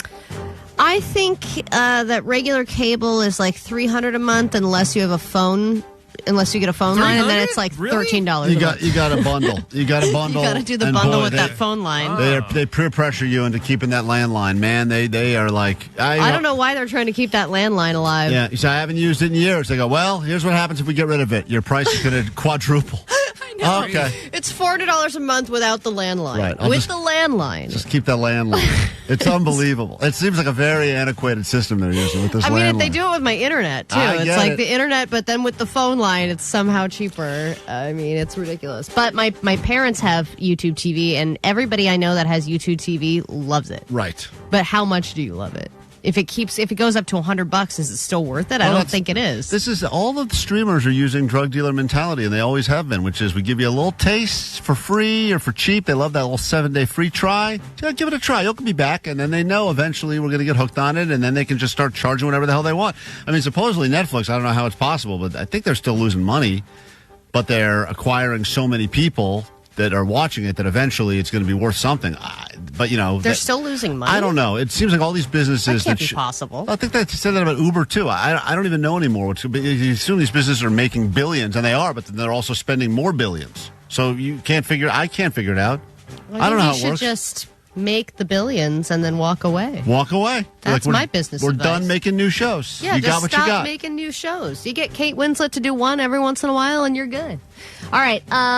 Obviously, if you've gotten on board with the Stanley Cup craze, good for you. You're not alone. And you're probably peeing every 20 minutes, and you're super hydrated. But watch out, because that Stanley Cup could kill you. We have our first official Stanley Cup recall, so listen up, bitches. Recall has been issued for 2.6 million Stanley travel mugs after dozens of people suffered burns. It involves all switchback and trigger action stainless steel travel mugs sold in the U.S. between June of 2016 through this month. Those mugs were sold at major retailers, including Walmart, Target, Dick's, and Amazon. Stanley says the lids may shrink when exposed to heat like hot beverages, causing it to detach from the mug. Man. And then burn you, Wow. the person. That's crazy. So what are you supposed to do if you have that mug? You're supposed to give it up, turn it in, refund? No I one's mean, gonna what do get- you do with any recall? No one's going to put their Stanley mug down. I feel like I was waiting for the Stanley Cup thing to just go away. It's kind of started to. You think so? Started Because to. I still see them everywhere. I think the people that made the investment that have a few, they like stick with it. I think Johnny was walking around with one of those dumb, not a Stanley, but like a knockoff. The one he got at Whole Foods, he was all proud of that for a while. He's given up on that thing too. He was into it for a while. Vanessa, I think Vanessa was into it for a little bit too. I never got one. Well- I did want one. I don't really drink a lot of water. I'm not good at water. Right. I didn't get behind the craze. Right, but you wanted to. You were like getting caught up in it. Yeah, because I'm Yeah. a girl.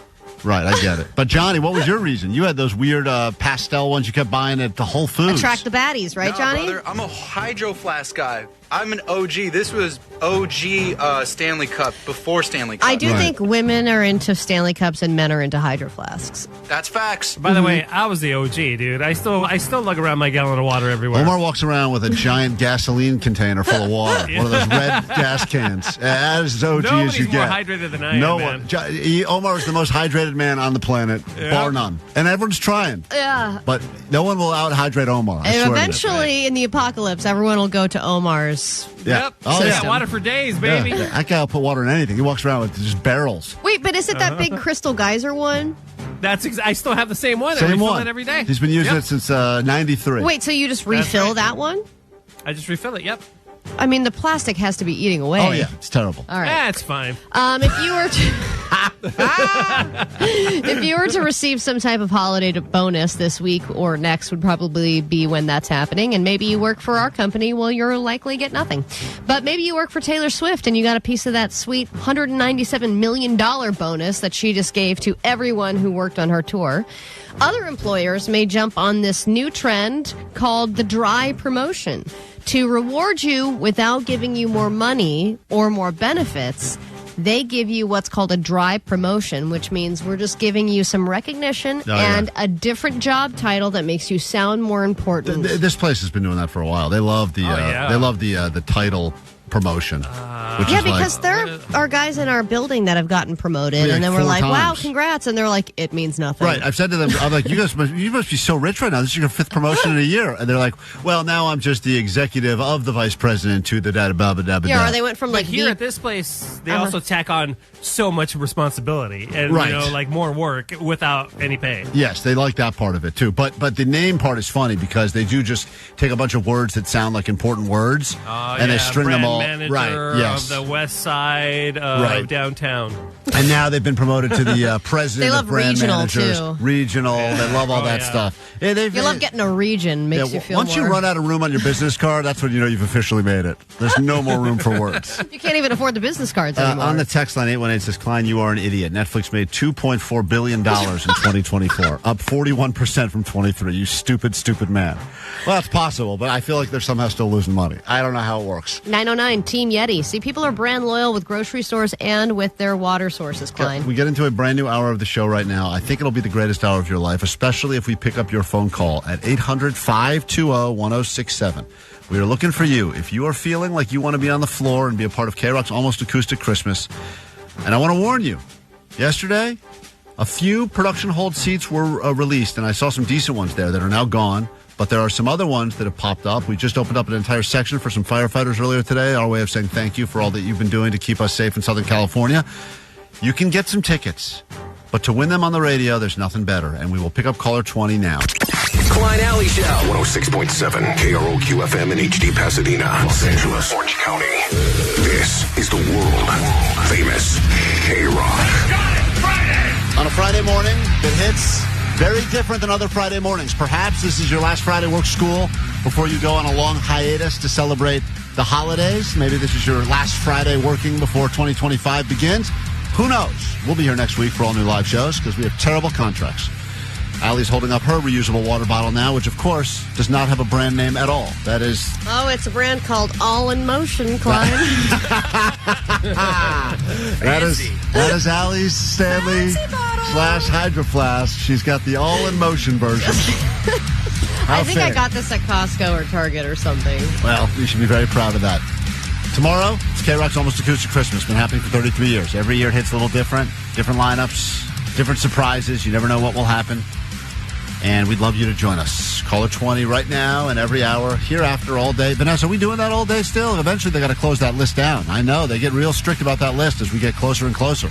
9 to 6. All right. Goes straight up through 6 p.m. tonight every hour. Consider this your last chances to win tickets before you're just going to have to pull out the credit card and buy some. If you can get them at that time, let's say hi to caller 20, which puts us the birthplace of Karate Kid, Allie. We go to Reseda, California. Hello? Yes, sir. What is your name? Andy. Andy, I've got great news to deliver. Oh, thank you so much. You are caller 20. Oh, my God. I appreciate it. Part of the Net Bangers. Let's go. Hey, watching us Netbanger. currently on YouTube, what has been the most difficult thing to watch as you've been witnessing us on the YouTube every day? Is it hard? Is there anything about the show that visually is unpleasing to you? I hate Johnny not knowing the news. Yes, when Johnny doesn't know things. But watching him think is also a lot of fun, too, sometimes. People enjoy that. Yeah, you can listen to the show on KROQ, and we greatly appreciate that. Or you can watch us on YouTube, streaming live every morning as well. Congratulations, Netbanger, Andy, and Resita. We'll see you tomorrow, and hopefully you come early so you can hang out for our live broadcast. It starts at 3 o'clock just outside the Forum. And that's the day that guy right there, Jake the Deuce, that turd will attempt to do 70 push-ups. I'm the ace, goddammit! It's my cam right now on KROQ. Good morning. Happy Friday. When I was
the greatest tempting offer we've ever given out over the radio before. And you think about tempting offers. Usually when you hear we have a tempting offer, it's a scam. It's some sort of a scam, right? You can't believe it. Whenever they say if it was a tempting offer, they could just tell you what it is. They don't have to start by saying we have a tempting offer. Oh, my God. Right? My inbox is full of tempting offers. Tempting offers. All of which are dumb. In this particular case, I want you to hear this message that was on the GOAT line because I think this is maybe the most tempting offer we've ever given to someone listening right now. Good morning, Klein and Alley listeners. It's Friday, and Friday the 13th, that is. If any of you want to take me to Acoustic Christmas tomorrow, come by, pick me up, and let's have a good time. I have the weed. Just provide the ticket, and, man, we're going to have a great time. I'm wearing pantyhose. So this is the offer. Christmas. This is the offer that is waiting for you. You can go to Acoustic Christmas. You have to have a ticket and a car, apparently. You can go pick up Pantyhose Greg. I don't even know where he lives these days. And He's in Pasadena. He is going to be wearing his pantyhose. And what's in it for the person with the tickets? He says he's got good weed. Oh, that's the only. But I don't think he does. But do you think that Pantyhose Greg has good weed? No. I picture him. That's the only thing good he has. No chance. To that damn Acoustic Christmas Costas. Hope other guys are going to wear their pantyhose to honor Pantyhose Greg on this holiday. Okay. All right. So there you have it. Tempting offer awaits you if you're sitting around with an extra ticket. Maybe you're flush with tickets. Pantyhose Greg is looking for someone to make him his plus one. Listen, I hope it works out well for that guy, but I don't think anyone's going to take him up on that offer. Well, you never know. I think that we've learned today that listeners will help one another out. The Bud Light Bros had a listener that helped them out and allowed them to go, and everybody's a community. We just had a netbanger, Annie, that just won, and everybody on the YouTube live stream is like, oh my God, Andy. So people take care of one another. So there you have it. If you would like to get into the show and you don't yet have tickets, you can win them throughout the day on KROQ, but hopefully you can join us at least tomorrow at the live broadcast. We'll be upgrading some seats there, giving you that San Bernardino International Airport upgrade experience. We got to take ourselves a quick break. When we get back, it's time for the 12 Days of Listmas. We're up to day number 6 now. This is going to be the most polarizing list yet because it has to do with something that people universally hate, and it has made we will have the audio proof to prove to you why the public is usually wrong. This is where Omar and I sometimes don't agree on things, but sometimes we very much agree. And when you hear this list that we'll be unveiling in the 12 Days of Listmas, you will think to yourself, either the public has gotten this very wrong, or Omar and Klein have terrible taste. We'll be right back with that and more next. It's almost Christmas. This is your last chance. Every hour on the hour from 9 a.m. to 7 p.m. Tickets on the floor to the 33rd annual KROQ Almost Acoustic Christmas. This Saturday, Kia Forum. Hey, what's up, people? This is Nick Hexum from 311. Hey, it's Billy Corgan from the Smashing Pumpkins. What's up, y'all? This is Jim from Jimmy Eat World. Hey, it's Jacob Noel of Sublime. Keep listening to KROQ. Hey, it's Beck. Me and KROQ are stuffing your stocking with tickets on the floor.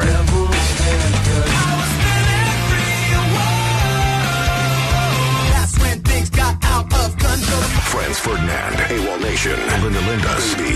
We get kinky sometimes.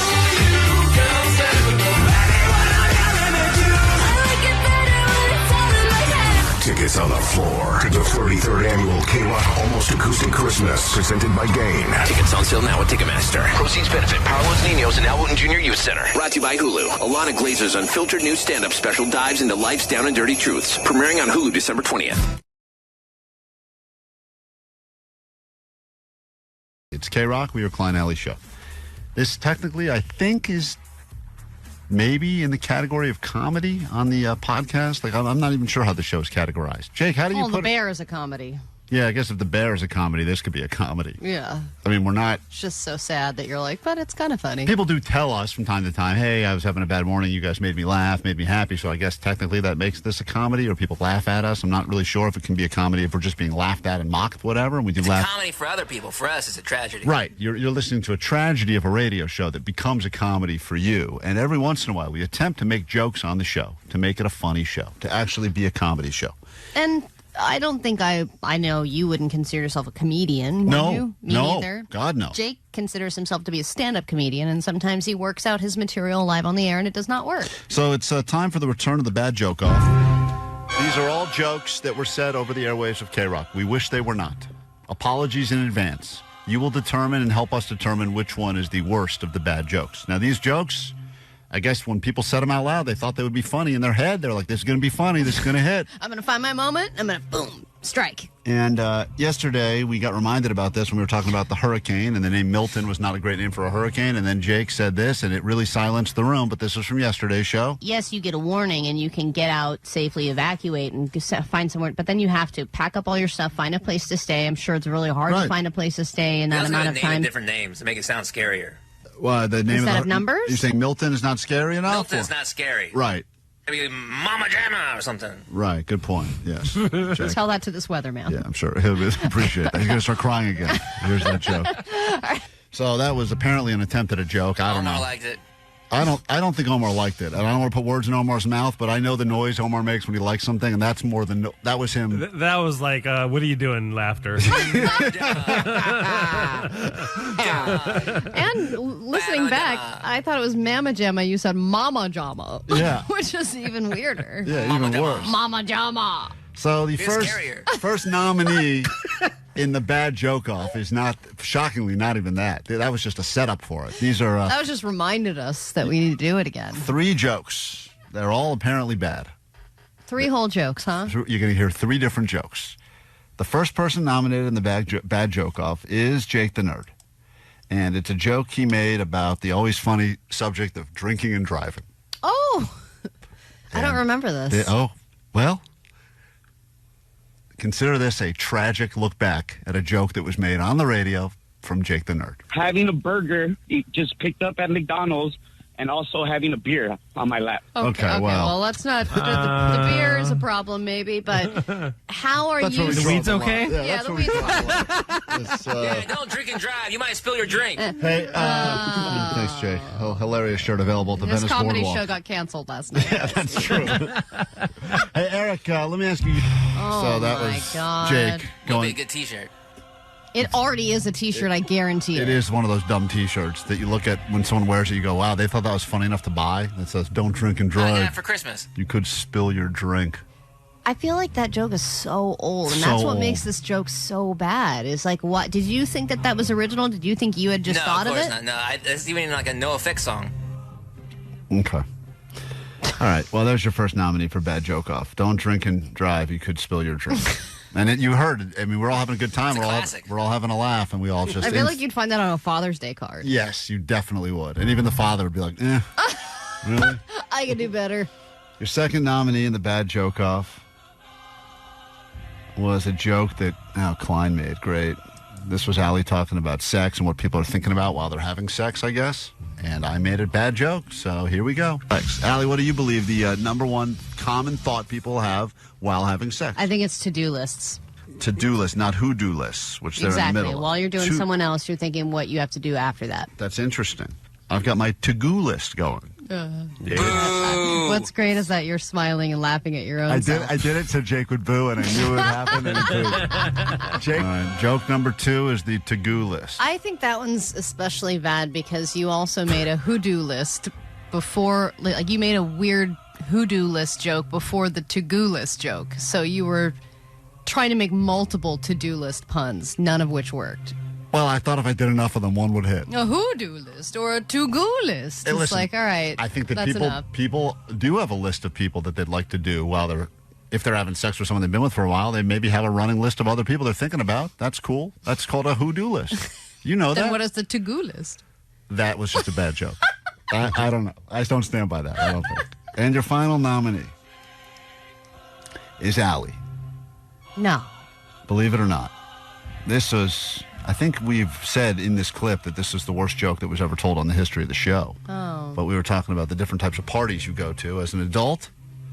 And somehow someone brought up housewarming parties. And Allie made this joke. And boy, is this a room silencer. Maybe when you turn 50, that's a big party as well. Housewarming party? That's kind of lame. That's like you show up and you bring someone a plant. Here's a fern, That happy sounds house. nice. And by the way, nowadays, if you have enough money to buy a house in Southern California, no one should be bringing you anything to your party. You should be giving people stuff. And it's LA, so your house is already real warm. So we got 1, 2, 3. That was the worst joke of the show so far. By the way, I think that may have been the worst joke in the history of the show. Write it down, Jake, for the bad joke off. All right, Allie. You don't need to housewarm. It's a housewarming party in a warm house. Joke. It's kind of funny when you think about it. It's a thinker. It's definitely not It's a think thinker. piece. It'll sit with you. Three bad jokes. Keep tapping your forehead like that. Three bad. I didn't even play the Intuit joke Allie made because I we stand by the Intuit joke. That's sold a out great joke. 21 Pilots tickets. You can go to the Intuit Dome. Apparently, their grand opening last night was not a massive success. Into it. More like can't get into it. Thank you, Vanessa. I got you. Get ready. Let's just go home.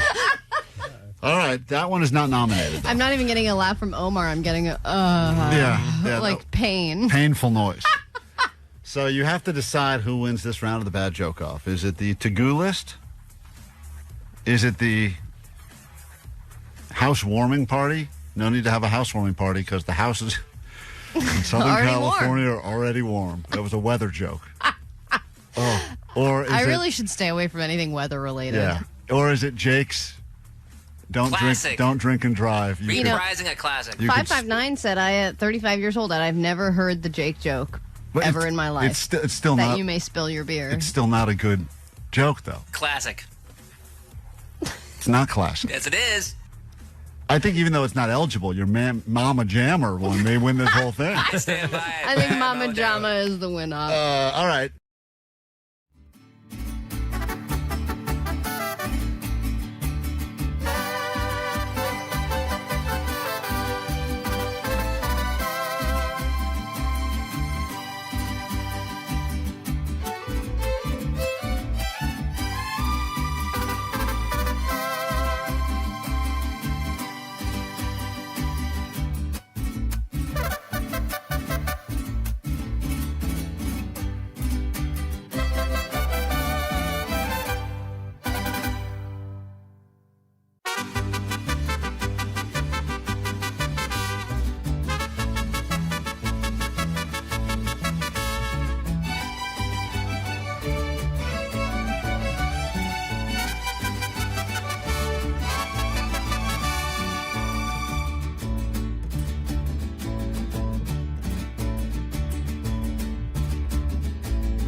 Days of Listmas.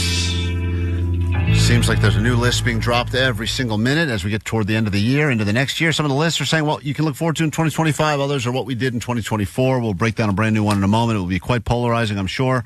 But first, on the phone right now, it's one of our good friends, longtime listener of the show, also a two-time member of our trips to Vegas. His name is One-Armed Gary. Hi, Gary. Hey, what's up? How you doing, buddy? Merry Christmas. Hey, same to you, pal. What's You're up, a roomie? little early, but nice to talk to you. How's everything going in the world of One-Armed Gary?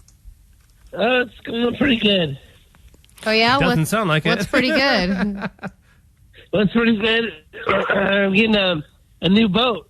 Oh, Are you Jesus kidding me? Christ. How many boats does one man need? What? He only has one arm. He's got 4 boats. His I know, priorities my are God, all. you need more arms, Gary. Stop with Focus on the boats. I arms. thought you had an arm you wanted to get. We No, were going to help you get it. I got an appointment today. I'm going to an arm guy. Oh, you are? He's got an arm guy. Yeah, I'm getting a fake arm. Are you really? Yeah. Are you getting the one that you I told us shake your about? hand. Can't wait to. Would you immediately, upon getting your new arm, come in here for a rock paper scissors championship battle? Oh, totally. Okay, great. But rock, paper, machete, so we can cut off your arm if you lose. Right. Wait. You're getting. When do you get your arm? You get it today? You leave with arm, or you have to get fitted for it?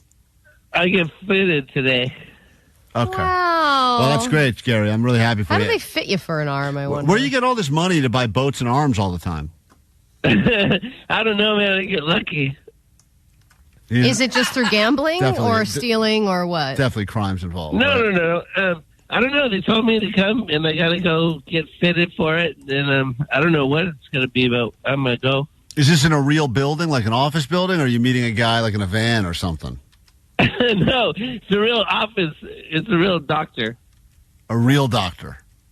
Yeah, I had to get a pain guy because I have pain, and then after that, I got to go get fitted. I think a lot of us take for granted the fact we have two arms, but one-armed Gary's only had one arm for a while now, and It's going to be so weird having two arms. yeah, I mean, think of all the things you could do with the two arms now. It's amazing. Yeah, it's true. I was thinking about getting another one too. A third arm. Yeah, make up for lost time. That's great. Make up for all the shoes I couldn't tie. I like that. All right. Well, listen, always nice to hear from you, buddy. We got to go through this list, but Hey. yes? Yeah, you guys are so cool playing me on that thing. That's so cool. Thanks a lot, man. Playing you on that thing? What is he You know talking about? that commercial?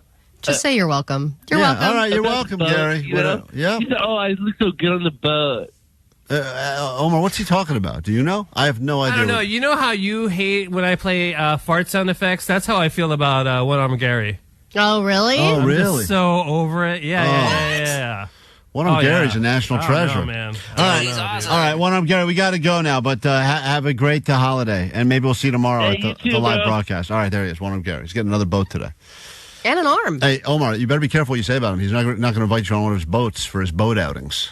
I don't think he has a boat, man. I don't know what he's talking about. I think he's getting old, non-working boats and then trying to sell them to people. Or burn them and get the insurance money. Yes. For the insurance money, yeah, that's what we yeah, think's yeah, going yeah. on. We don't know if that's happening, but that's our theory, is that that's what's going on. All right. Let's Oh, you still okay. there? Okay. Well, sorry. Giggle if we're right, Gary. Sorry. God. Gary. Sorry. You don't have to admit to any insurance fraud, but Gee. is that happening? Hold up one arm if it is. Okay, how about this? All right, great. Let's get into your 12 days of Christmas. You can't go far without a list this time of year, so we've got one for you right now, and this is going to definitely divide the audience. It is officially time, Allie, for the 12... which list are we doing today? Way to give up in the middle of it. I forgot which one we're doing. Oh, we're doing the song one. That's right. Yeah, so of course there's going to be a million lists about Christmas songs and which ones are the best and which ones are the best Christmas movies. But in this case, this is the top 10 worst Christmas songs according to the general public. Mariah These are Carey, the number most annoying. No, absolutely not. Not on the list. Not on the What do you list? consider a good song then? Christmas song, Klein? Mele Kalikimaka is maybe the best Oh, that's Christmas a song good ever. one. I think everyone hears that. They're in a good mood. Cabana Klein loves that one. And then there's another one that you don't hear very often, but when I hear it, I get all tubed up. It's not one of the standards. Anything you get that, all tubed up over a Christmas song? yeah, there's one other song that's like the Mele Kalikimaka Is it Santa one. Baby? No, that one's a little too hot. Actually, I like Santa Baby. Santa Baby's okay. I'm okay with that one. No, there's one. God, I don't remember the name of it. But when I hear it, I'm like, I love this one. Feliz Navidad. Really? Oh, okay. So you're very cultural in the Christmas songs that you like. Yeah, and I like anything that like one of those old crooners does. Like when you hear like an old, Bing Crosby and stuff. or like when you hear, a good, like a classic, but done by, Like the Christmas song, Nat King Cole. Like that sort of stuff? Yeah, that stuff. That's when you feel all traditional, warm and fuzzy inside. All this Right. new age crap, pass. I know, like Ariana Grande and stuff. It's just too no much. interest. I'll tell you what I hate all is right. anything Jimmy What- Fallon releases. Oh, yeah, that's terrible. What do you feel about the Blake Shelton, Gwen Stefani song? I'm kind of torn on that one. They did a Christmas song? Yeah. All I want for Christmas is you. No. Some variation of that. Yeah. All I want Yeah, for Christmas is on the more Christmas money station. from this song. I haven't heard it. I haven't heard that. it, but I'm sure it's. I mean, Gwen's great, and Well, I will say there are some celebrity songs on this list. Like not necessarily. Like, I'll give away one. There is a killer song on this list. Oh, the lump of coal song. There is Joel the Lump of Coal. They did that song with Kimmel. Don't Shoot Me, Santa. Oh, really? I like that song. Was number 8. Come on. Yeah, on the list. Well, the Killers went through like a period of years where they would release a Christmas song each year. I forget how long they did it for, but I thought all of them were pretty good. Yeah, this is Don't Shoot Me, Santa.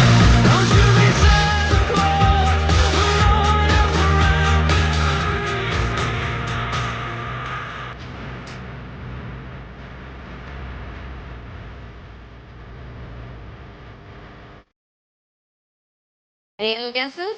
I can't believe that made it as to one of the top 10 worst Christmas songs. I know. I'm kind of shocked about that. I mean, it's got to be the worst song, the hippopotamus. All I want is a hippopotamus I or want whatever a that song is. hippopotamus for Christmas. That one sucks. I hate that one. That one is so stupid. Yeah, that song's pretty terrible. That is not on the list, though. That's not on the list of the 10 worst songs? That's a great guess, though. What about the My Grandma Got Run Over by the Reindeer? That's a great one. Yeah, I know people like it, but it's also one of those ones people love to hate, too. That one came in at number 2. Oh, that's number 2 on the list? Yeah. This list is trash. Wow. Man. What is that one where, like, children are singing? Children are singing? Yeah, it's like the children. It's like, I think it's the pa-rum-pa-pa-pum one, and all the children are like, hi, in the background. Is that on there? That's the one. No, but that's the one that creeps me out the most. Those are my most hated, are the ones where, like, the children are singing and they sound really creepy. The one, isn't there that the donkey one that everybody's always the That's ones? a great guess, too. Yeah, this is. It's Dominic the donkey. Jingity jing. But see, I like this one. So. The Italian Christmas donkey. Really? Yeah, this is number 6 on the list. Yeah, the problem is the ones that are quote hated. They kind of get buried. They don't get the love of the Mariah Carey one that gets just played over and over again. But then someone at the radio station's like, put it on, damn it, Dominic the donkey. But I think Dominic the Donkey is as good as any song out. Christmas donkey. La la la la la la. Again, Klein, very worldly in your taste. Great song. I put together my list. My top 5 would be all these ones that are probably on this list of terrible ones. All right. I found the Gwen Stefani Blake Shelton song. It's called "You Make It Feel Like Christmas." Can I get your opinion on this song? Sure. Oh, yes, that's right. Christmas. Yeah, I like this one. I was going to play farts. I'm shocked. Omar, I'm most surprised that you actually played the song you said you were going to play. That's never happened before. I'm still waiting for parts. Last thing I expected to hear was Gwen Stefani. Earlier this morning, Omar played a song that I think deserves a spot on the Gwen list. Stefani. All right, number 10 on the list is NSYNC. I never knew the meaning of Christmas. These are the most hated Christmas songs. It's hard to say I hate a Christmas song, but apparently people do, and I didn't realize there were so many to pick from just in the hate category. Number 9, Allie. This is Neil Diamond's Cherry Cherry Christmas. It sounds so bad.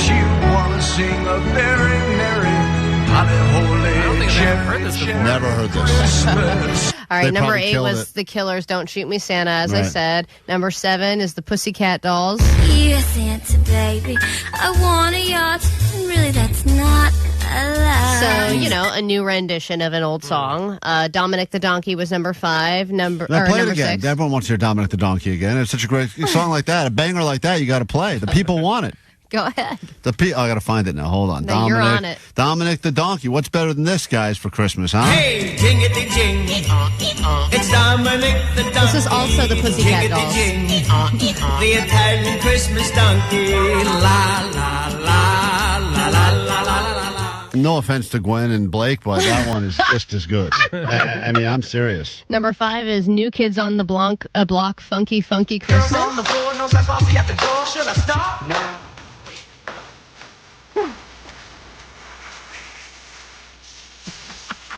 Oh, boy. I mean, for comedy purposes, I like it. Yeah. I mean, love brings me it. joy. How is that not number 1? That was terrible.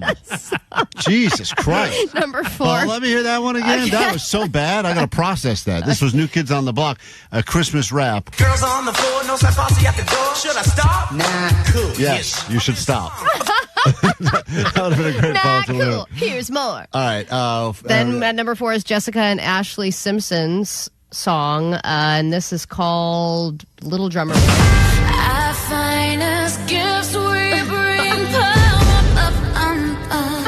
Oh, man. She's got that vocal fry, huh? God damn. Jesus Christ. Get her a lozenge.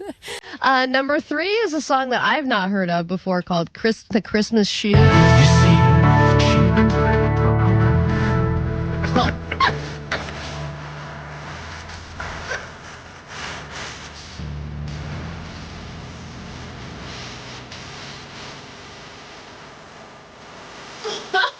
I love it. So was it about a sick kid that gets shoes for Christmas? I don't know. No, the mom's like dying of cancer or something. I saw when I pulled the clip, there was a little clip of the video, and it's a really sad thing. Like the mom's like on her deathbed, the little kid is bringing her shoes, lays them on the table, and I don't know if the kid thinks this is going to cure her, but I think at the end of the song, it's a long song. I think the mom dies. At the end of the song? I think so. Oh, I think so. Jesus. Yeah. Shoes didn't work. Huh? Nope. Number 2 was Grandma Got Run Over by a Reindeer, and then number 3 is Number 1. or number 1. I'm sorry. Is this song? Yeah. This is Jessica and Ashley Simpson again? Who's this? This is Little Drummer Boy.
Rams had a pretty decent win last night. The game was incredibly boring, and there were not a lot of points scored. And if you need things to happen in your fantasy football league and you happen to have Cooper Kupp on your team like I do, well, then it was probably the worst possible game you could have experienced because he put up a total of 0 points.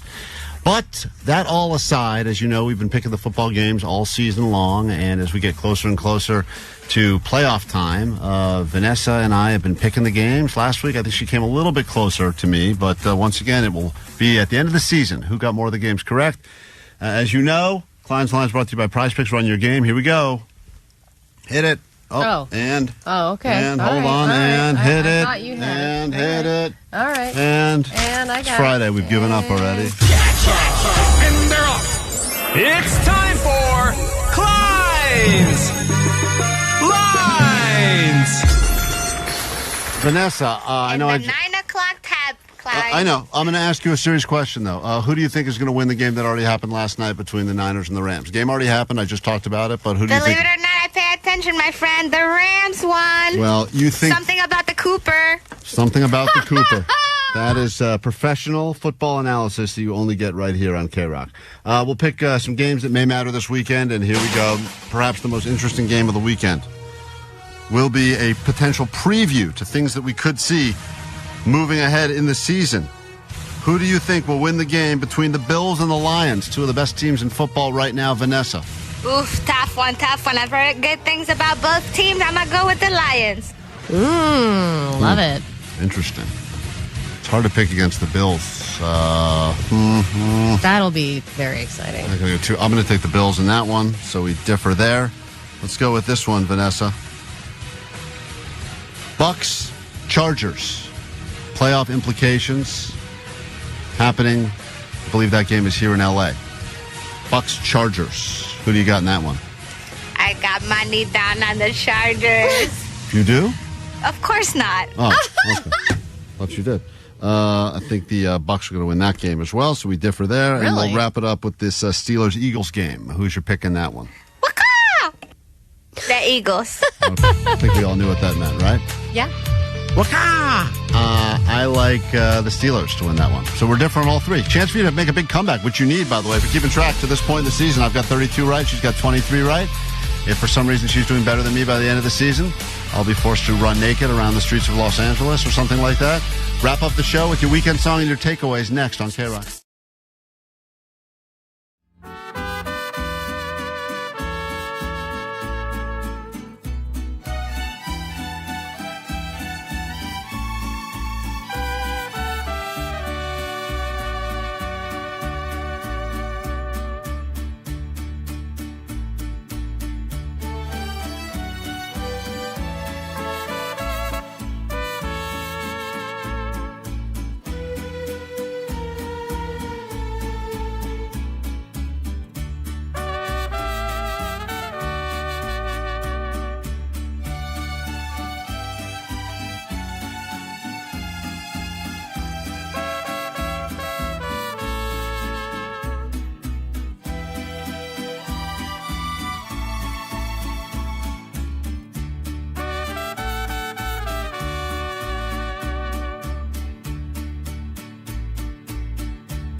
right, that'll do it for us. We're going to get out of here. Nicole Alvarez will be in here. 40 minutes, nonstop KROQ, and more importantly, those tickets you've been waiting for. We'll see you tomorrow. KROQ's Almost Acoustic Christmas. Give you some more details about how you can come hang out early. And if you're not already following along, Klein Alley Show Instagram, if we have any additional upgrades or last-minute tickets, that's a good place to stay abreast of everything we got happening. Ooh, abreast. Takeaways, Allie, what do we got? Let's see. 818, my takeaway is Allie came out of the closet so she could stuff her kid in hers. Yeah, if you don't know what we're talking about, check out the complete show available wherever you get your podcasts. Search Klein Alley Show. Oh, mic just broke. Oh, great. 213, my takeaway is it's an acoustic Christmas Merkle. A Merkle, according to the Bud Light Bros. They will be there tomorrow. And by the way, thank you to all the listeners, the community, helping each other out. Yeah. I've watched some of this happening, transpiring between people that are like looking for a ticket, help me out, people helping each other out. It means a lot. 213, my takeaway is Lily Something's got a goal and a hole. Sure does. Congratulations. She's already off to the best 2025 yet. 909, Postmaster Johnny is the new ace. Jake has been downgraded to the deuce. That's not true! He's the deuce. Which is fitting because the guy's got a problem where all he does is deuce himself. So I know. It's even a more fitting name than the ace. How did you not get that name already? Yeah, Jake the Deuce, Johnny the Ace. Love it. 562, my takeaway is MAD stands for Mothers and Daughters Dancing. That's right. And 626, my takeaway is Vanessa's got a man. Congrats. Hey, congrats, Vanessa. She's got herself a man. If you'd like to join us tomorrow, you can hang out. We'll be just outside the Forum, doing a pre-show broadcast from the San Bernardino International Airport stage from 3 to 5 p.m. We got bands stopping by to hang out.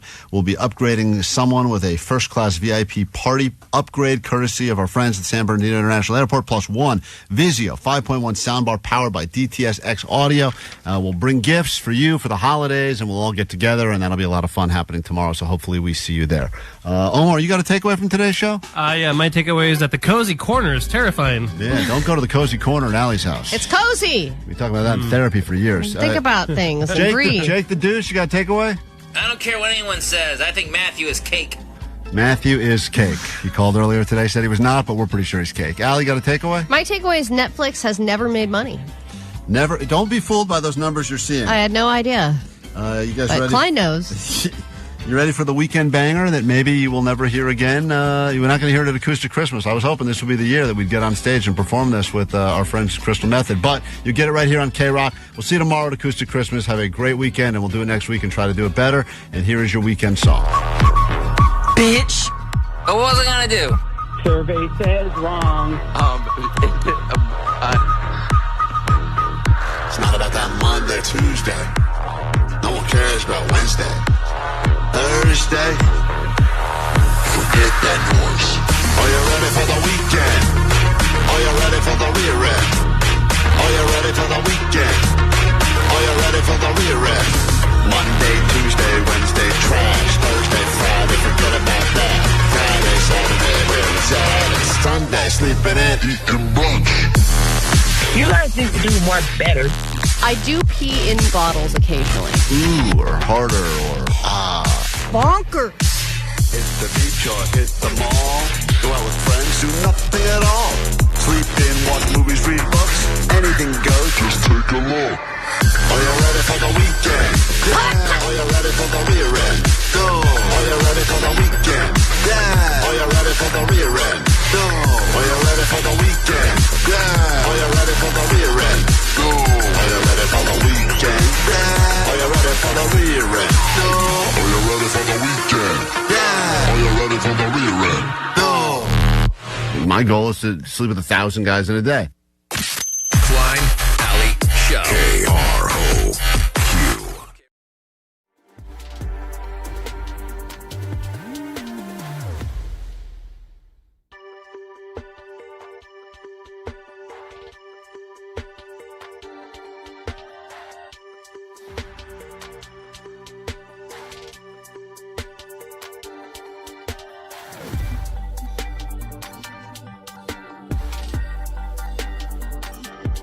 Bang, bang, bang, bang, bang, bang, bang, bang, bang, bang, gang. What's poppin', net bangers?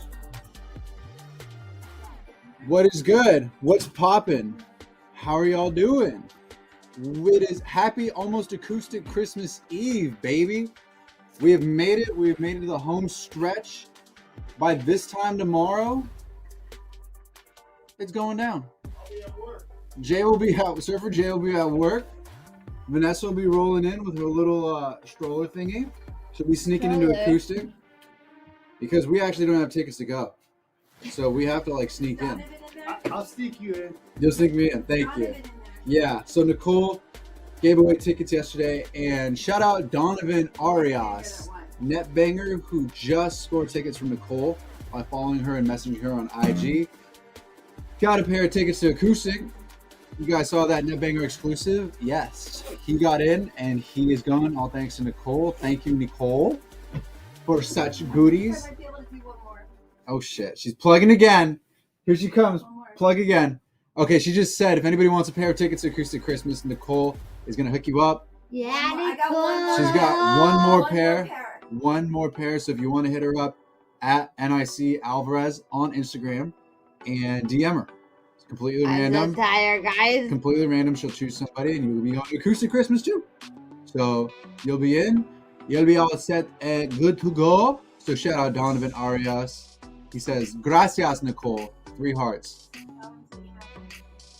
Well, no, because he DM'd me today. Tell him to email. Okay. Do what I said. Donovan, Nicole said email promotions@kroq.com to collect your winnings.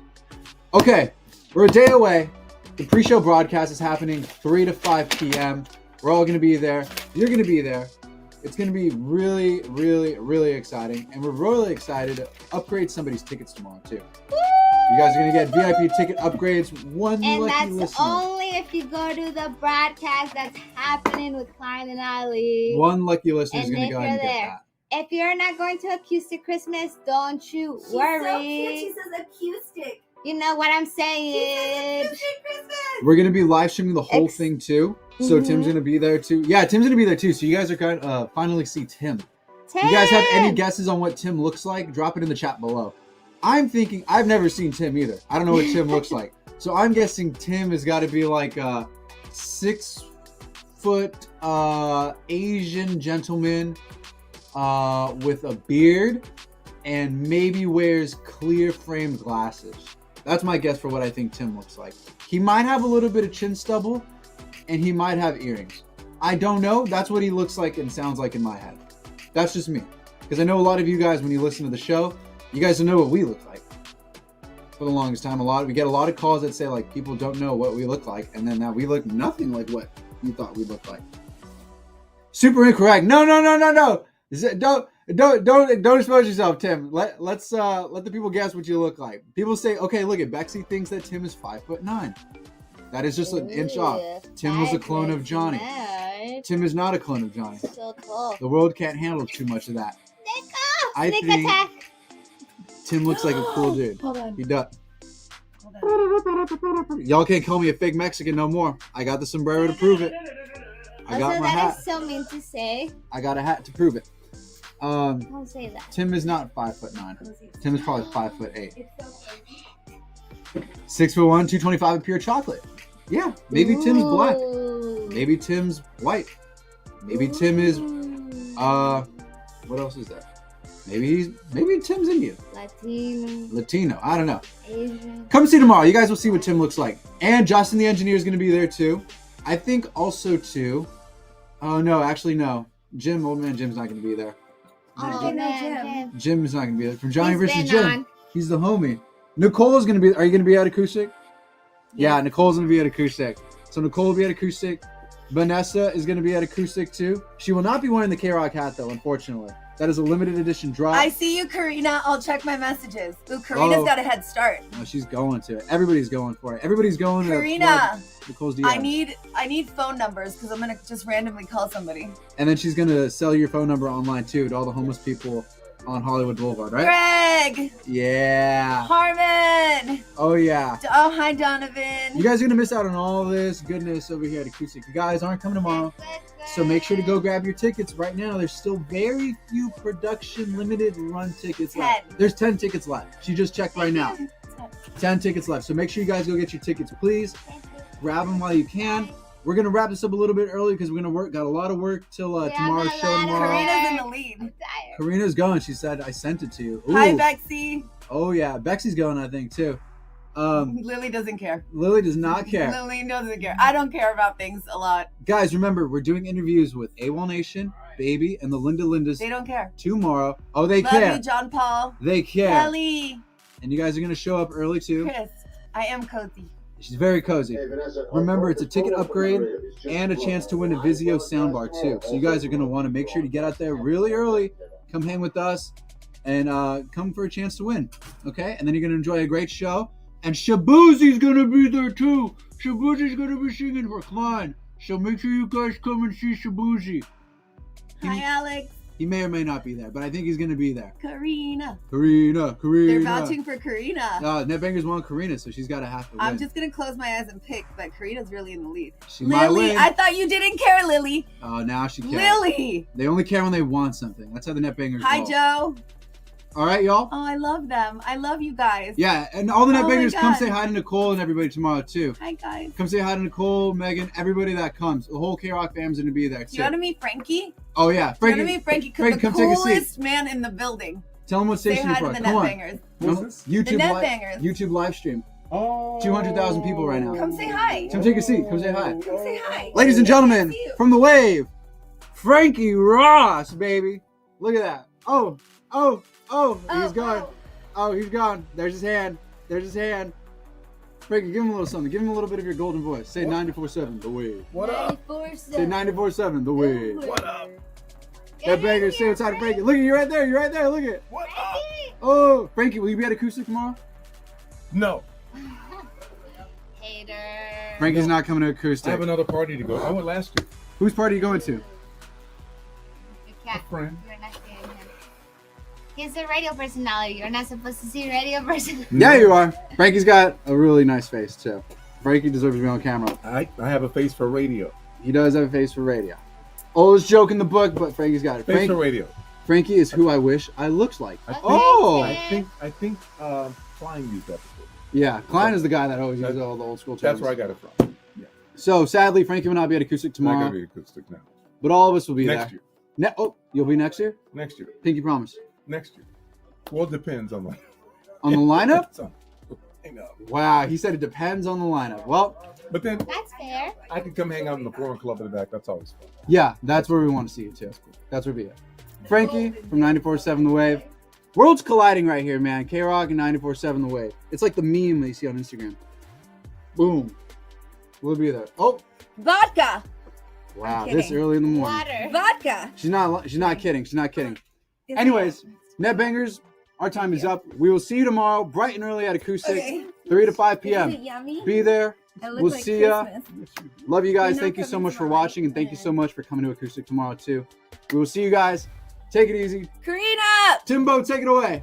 We know you didn't ask for these videos, but you're watching them anyway, which means you truly have nothing better to do. Yeah. So let this be a moment where we tell you to get your life in check. Maybe you're still listening, or maybe you've completely checked out, or you're pretending to work at your desk right now. For whatever reason, thanks for watching, and we hope you watch more. Yeah, and if you're supposed to be doing a different job right now, this is your friendly reminder to shuffle some papers and act annoyed and do things where you go like, oh, God, I'll get to this eventually, because that's what business people do. Is that what you think business people do? I assume so. I've never had a real job. All right, so click like, subscribe to this or the podcast, or you can listen to the live show where you can't see our faces, and trust me, that's a bonus. That's right, because this is what we also look like on the radio. We don't look different.